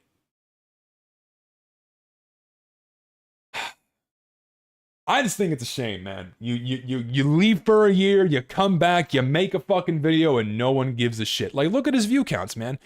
Like, leading up until, like, he's got 107,000 subscribers, and like all these videos leading up, like 10,000, 6,500, 2,300, 9, like none of these do well.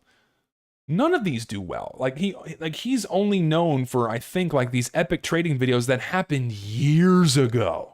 Like, and like basic information and like clickbaity shit, like trolling trade servers, right?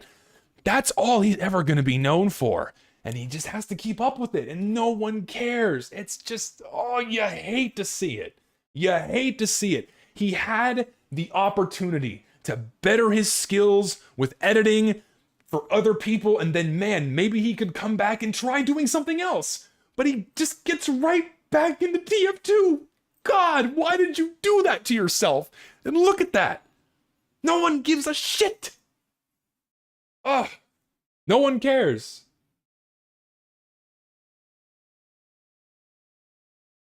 And yeah, you're right. And that's the point I was making. People are trying to do TF2bing for not the living, but they're doing it for the e-celebrity status, the micro-celebrity status. They're doing it for the attention. They're doing it for the clicks. They're doing it for the views. They may enjoy the game. They may have fun with the game, but they are, by and large, just doing the same cookie-cutter, generic, boring shit that's going to appeal to people who just found out about TF2 and are going to come in and watch that video. So, you're doing it for the hobby, great. Stick to it, doing it for the hobby, man, but God, fucking sucks dick to see. Oh yeah, absolutely. Like, Germa got out in the nick of fucking time. RT game too. RT's getting the shaft right now from YouTube. I feel bad for that guy. But they got out in the nick of fucking time, man. It's just, oy. Like what? Like one key challenge? And like, here's the thing, right? It's like, oh, featuring other channel, featuring other YouTuber. It's like, wow, look at this other micro celebrity that's joining my channel, right? It's just, and oh yeah, I forgot he was a shill. He was a shill for fucking Face It too, right? It's just like, oh my god, like, I don't know, man. It's just sad, how far we've fallen, how far we have fallen. Yeah, Funk got out too, thank God, because he makes pretty decent stuff now. Muselk followed the money, and in terms of, you know, doing YouTubing as a career, he made the smart move. He followed the money and is doing well for himself. So kudos to him. I don't give a shit that he bailed out for TF2 for Overwatch and then moved on to Fortnite and crap like that. He's making bags. He's making his living. I don't give a fuck. Just do your thing, man. Don't care. I don't like your content. Not for me, but you're making bank, and good on you, right? You know?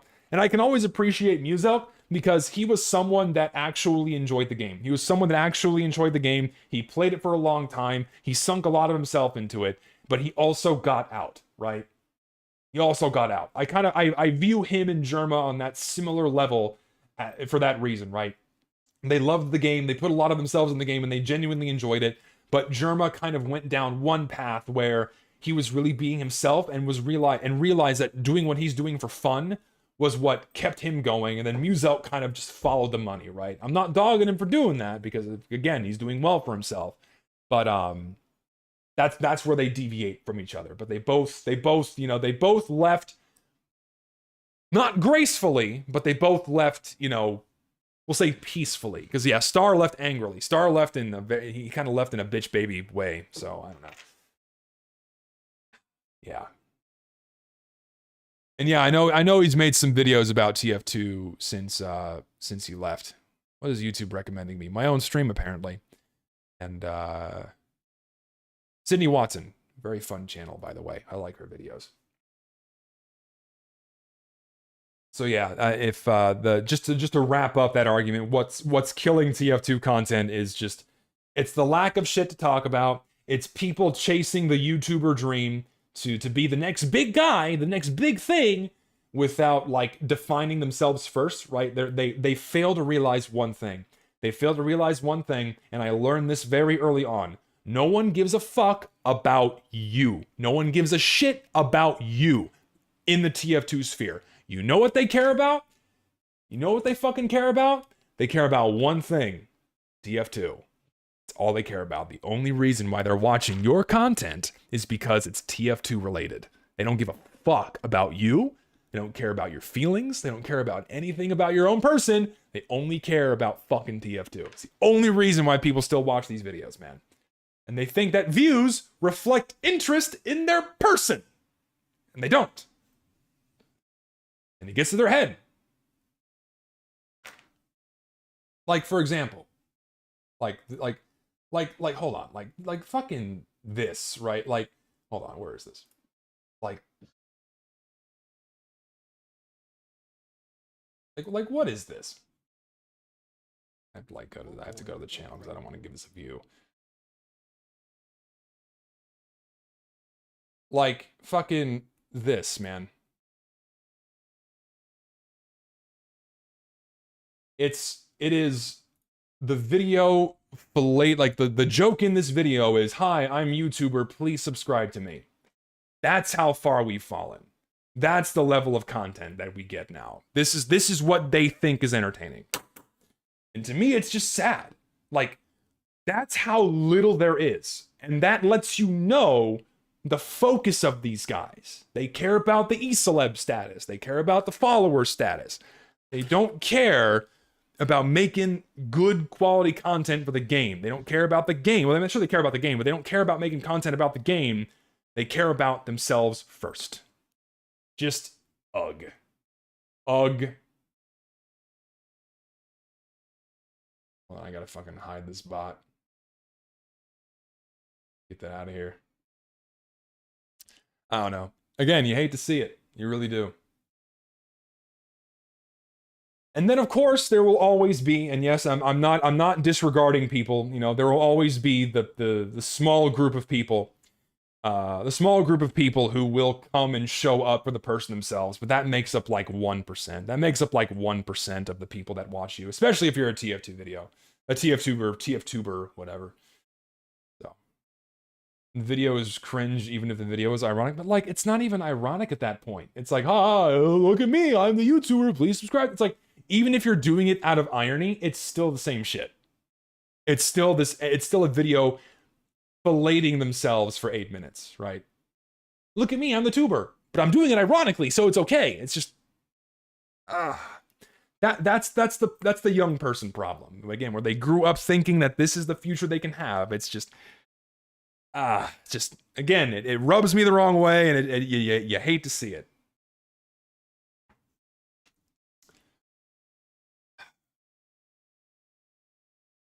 TF2 wagey, get back in your TF2 KG and make me more wagey. Also, apparently someone sent me a trade offer, so I should probably address that. Trade offer.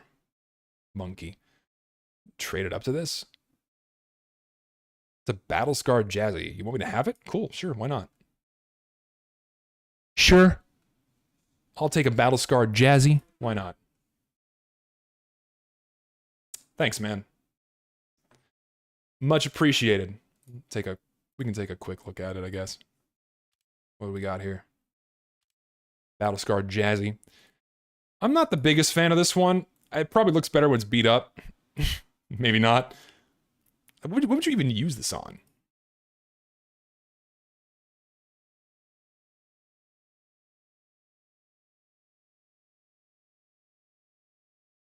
I don't know, man. I don't know. It's alright. I'll keep it. I'll keep it and I'll find a use for it. I don't know what I'm going to use it on, but thank you, Monkey. I appreciate it.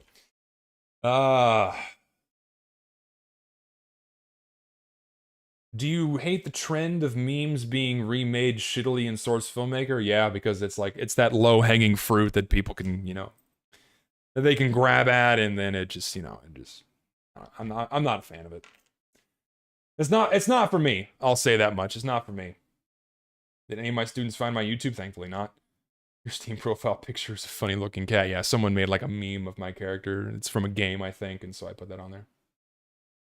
Thoughts on Mr. Paladin? Any memories from that guy? Yeah, I liked Mr. Paladin because he was one of the people that was able to like actually establish himself as someone you return to listen to, right? because he put a lot of who he was into his content and wasn't just chasing the YouTuber thing. Like, he grew very organically, and he was one of the people that viewers would come back to listen to him and what he had to say, and who he was, right? Because of his experiences and his views on the game and things like that, right?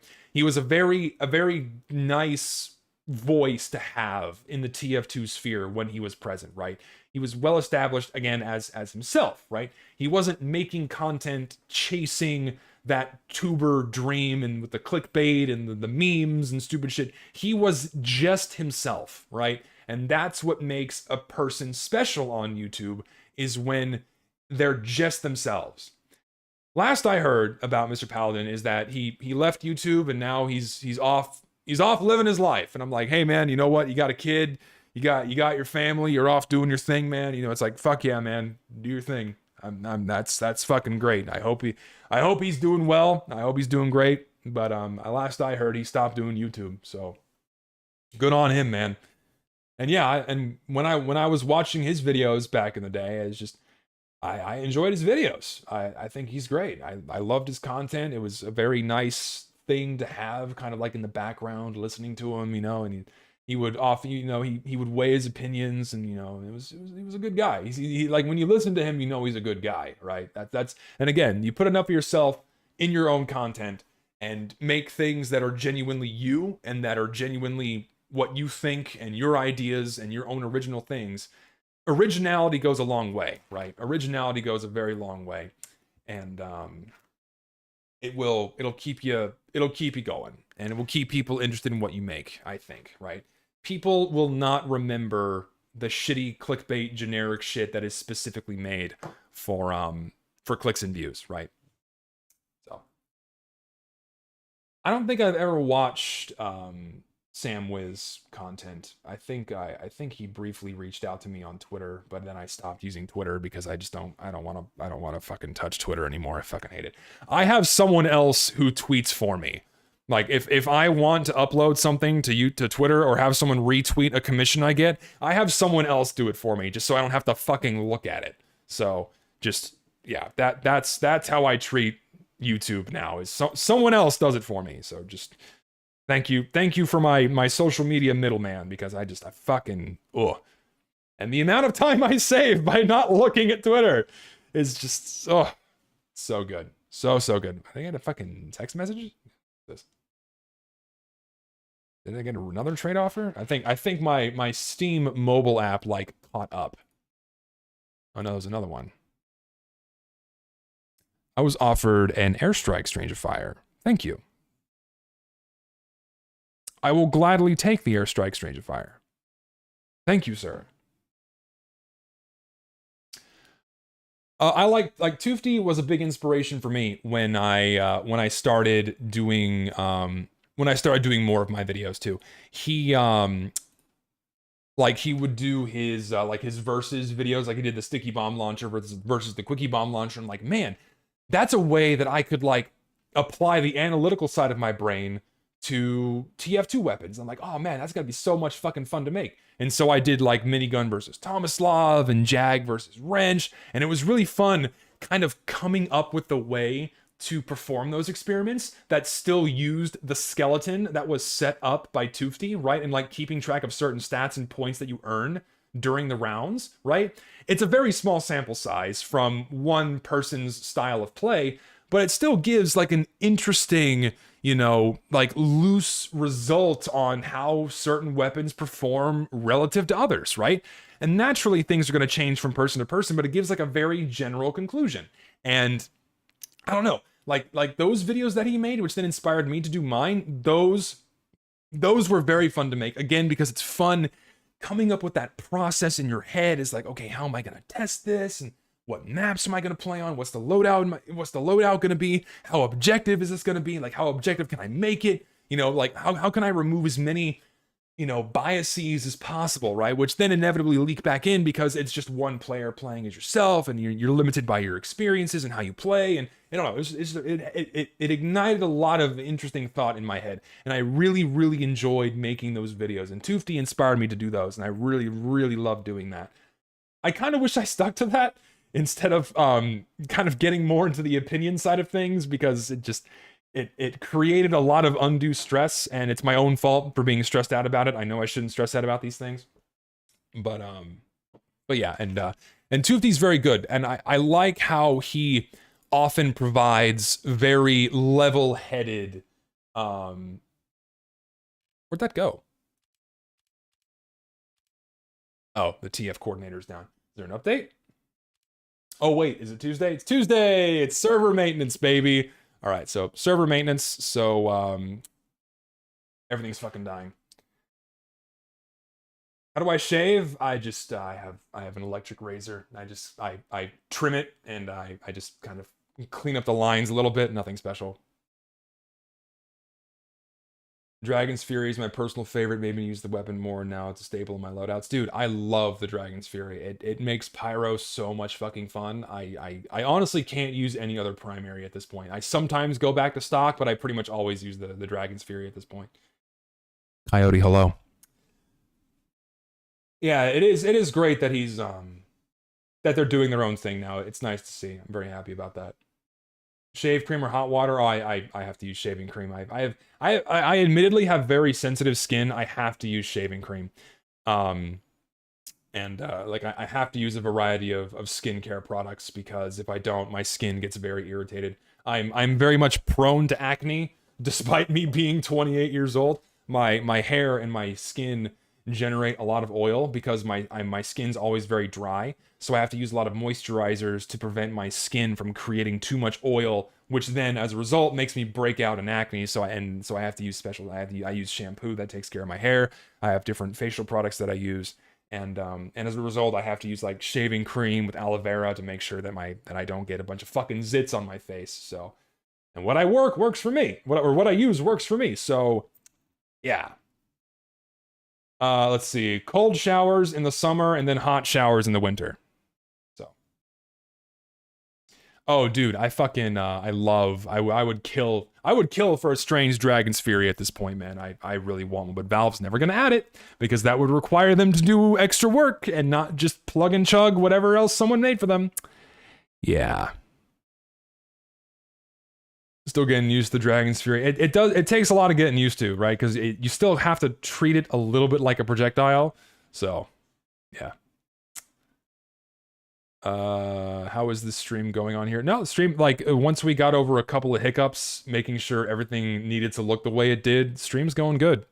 I don't know. There's still some shortcomings that YouTube streaming has in comparison to Twitch. Like, the chat feature is very, very limited, and it's a bit more cumbersome to ban an account.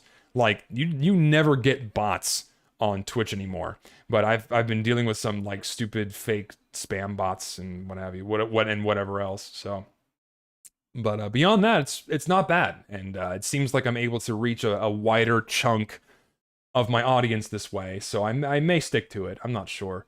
It's a little annoying having to redirect people to Twitch, because then they have to make another account because they already had a YouTube account, but then they have to make a Twitch account on top of that, and then it's just, I don't know. I'll debate on whether or not I'm gonna keep using YouTube, because I can always just keep uploading my VODs. But this has been a good test to see whether or not something's gonna work. Am I high Q and high energy? I've never had my IQ tested, so I don't even know if there's like a proper way to get your IQ tested. I don't know. Like I hear people say that IQ tests are bullshit, that they don't work, or they're outdated. I don't know how correct that is, or how objective an IQ test is. But yeah, I don't know. I've never had my IQ tested. And am I high energy? Not nearly as much as I used to be. Age mellows that out. 5 years ago, I was way more high energy, but I mean, even 5 years through your 20s takes a lot of energy out of you. Man, you kind of mellow out, you know. How can I donate on YouTube? Nah, don't bother. Don't bother with it. Just y'all chilling out is good enough for me. That will do. Ever plan on making more random tier list videos? I might. It just depends on whether or not I feel like, you know, firing up a stream and then just doing random tier lists. It was fun doing that. I may do it again. So, we'll see. It's a big fat maybe. We'll see. I'm not sure. I have to be in the mood for it. Gotta be in the mood. Watch the IQ video by Jubilee. Bitch gets owned. Not sure what that means, nor who that person is, but I may have to go look at it at some point. I think this was a good test. This is a good test stream. We got through a good chunk of questions. It was fun chit-chatting. I can answer a few more before I go. Have I ever used drugs? No, I've never. The only drug that I've put in my body is alcohol. I don't smoke. I don't take any drugs. I don't smoke weed. I don't do any of that shit. I like to think of myself as straight laced, but everyone has their vices. So yeah, alcohol. But I'm not like an alcoholic. I just like having a beer at the end of the day. What was your question? Can you post it again? Favorite type of pasta? I like ravioli because there's meat inside of it. Meat ravioli is awesome. Coffin nail or Damascus? Oh, coffin nail, dude. Coffin nail is so much better. Damascus is nice, but coffin nail is so much better. Next workshop stream, next week. I will do the next workshop stream next week. The rest of this week is pretty hectic. I gotta get back into my apartment, and then I gotta help a buddy move into his new apartment. So the rest of my week this week is pretty much shot. I'm gonna try to get this video done sometime within the next couple of weeks. This one here about geology. Should happen soon. And yeah, also someone asked why I'm not streaming on my main channel. I don't want to clog up people's feeds, you know? Like, my second channel is just for the extra shit. Like, the second channel is just for people who actually want, like, more of me, right? Like, more of my opinions and what I have to say and what have you. And I'm kind of reserving my main channel now just for my heavily edited content and like my clip dumps and like the things people kind of expect from me. I find that I have a lot more fun when I kind of keep the opinions into like the smaller crowd of the people that's like more entertained by those. So and very like, and the more off the cuff stuff, the not scripted stuff. So yeah, I think the second channel is better for this sort of thing and not the main channel, you know, because the main channel is meant for like my more organized, higher production value, well thought out things, and the second channel is just fucking anything goes. YouTube poops, memes, anime, tier lists, fucking whatever, right? You've been watching me for 3 hours where it's just my face and then the fucking desktop background and then a chat window. You've seen nothing else besides that barely at all the entire time. Oh, Christ. Am I going to play other games on this channel? I don't know. I don't know if I will. Like, there's the part of me that has indeed fallen into that YouTuber trap where I am somewhat hesitant to try and play other games and share them. I want to, but I don't know what kind of content I can make out of it. Like the level of depth TF2 has mechanics-wise and balancing-wise is so immense that you can make a lot of videos about these things. And that's what I'm primarily used to doing.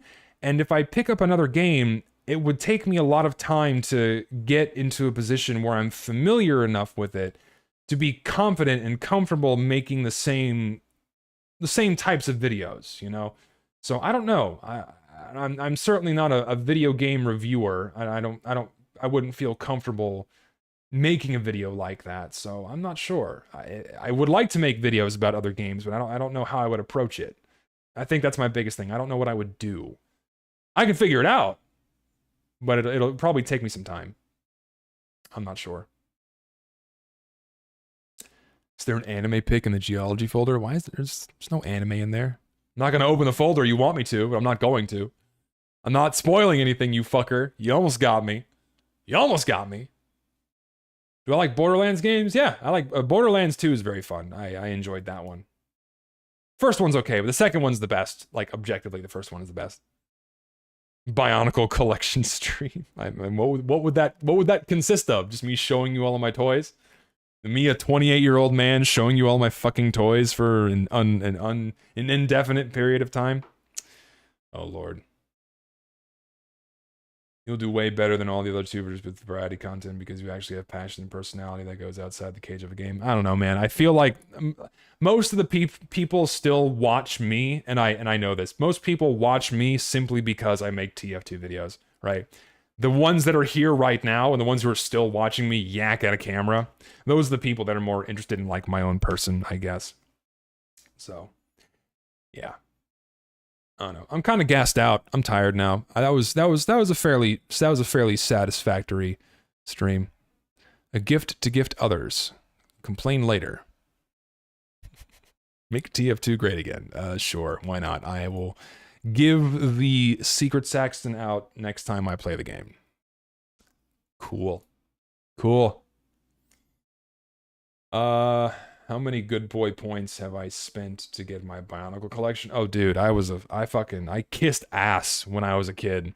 I kissed ass when I was a kid to get those toys, man. Granted, my grandmother spoiled the shit out of me. It was mostly my grandmother because she loved me and my sister, and she would spoil the hell out of us, and so she would buy me. She bought me a shitload. My mom did too. My mother and my grandmother spoiled me a lot when I was a kid, and I am happy to say that I didn't want for much when I was a kid. I was very, like, we weren't rich by any means, but we were stable, and like, we hit financial hardships when I started high school, and you know, the economic collapse in 2008 hit us really hard because my dad runs his own business, and it's about building furniture, and because it's technically a luxury good, people stopped spending money on luxuries, and it went to hell in a handbasket really fast. But when I was a kid, when I was younger, I didn't want for much, and I was a very happy kid. So I thank my parents for doing a good job. Yeah. And not just because they bought me toys, but because they made me they raised me right, I think. So, favorite junk food's probably chocolate. I like chocolate candy. Chocolate candy's good. All right, I'm tired. That's enough. So thanks for hanging out. Thanks for hanging out this entire time. And I'm hoping the VOD is saved as soon as this is done. We'll find out. Yeah, I don't know how announcements for YouTube streams are gonna work. I guess in the community tab, or maybe I should, like, I guess I would have to schedule a stream ahead of time so you guys see it in the subscription feed, because like with Twitch, all I do is I just post an announcement inside of my Discord, and then people see when I go live, and then people gradually kind of file in. So I don't know how it's gonna work. So I guess I'll figure out a way to announce whenever I decide to go live, be it sometime ahead of time or right when I go live. So thanks for chilling. Thanks for watching. Have a good rest of your week. And I will, I guess this is how I end the stream. I don't know. Let me see. I'll see y'all later. Your stream will stop immediately and you will no longer be live. Yes.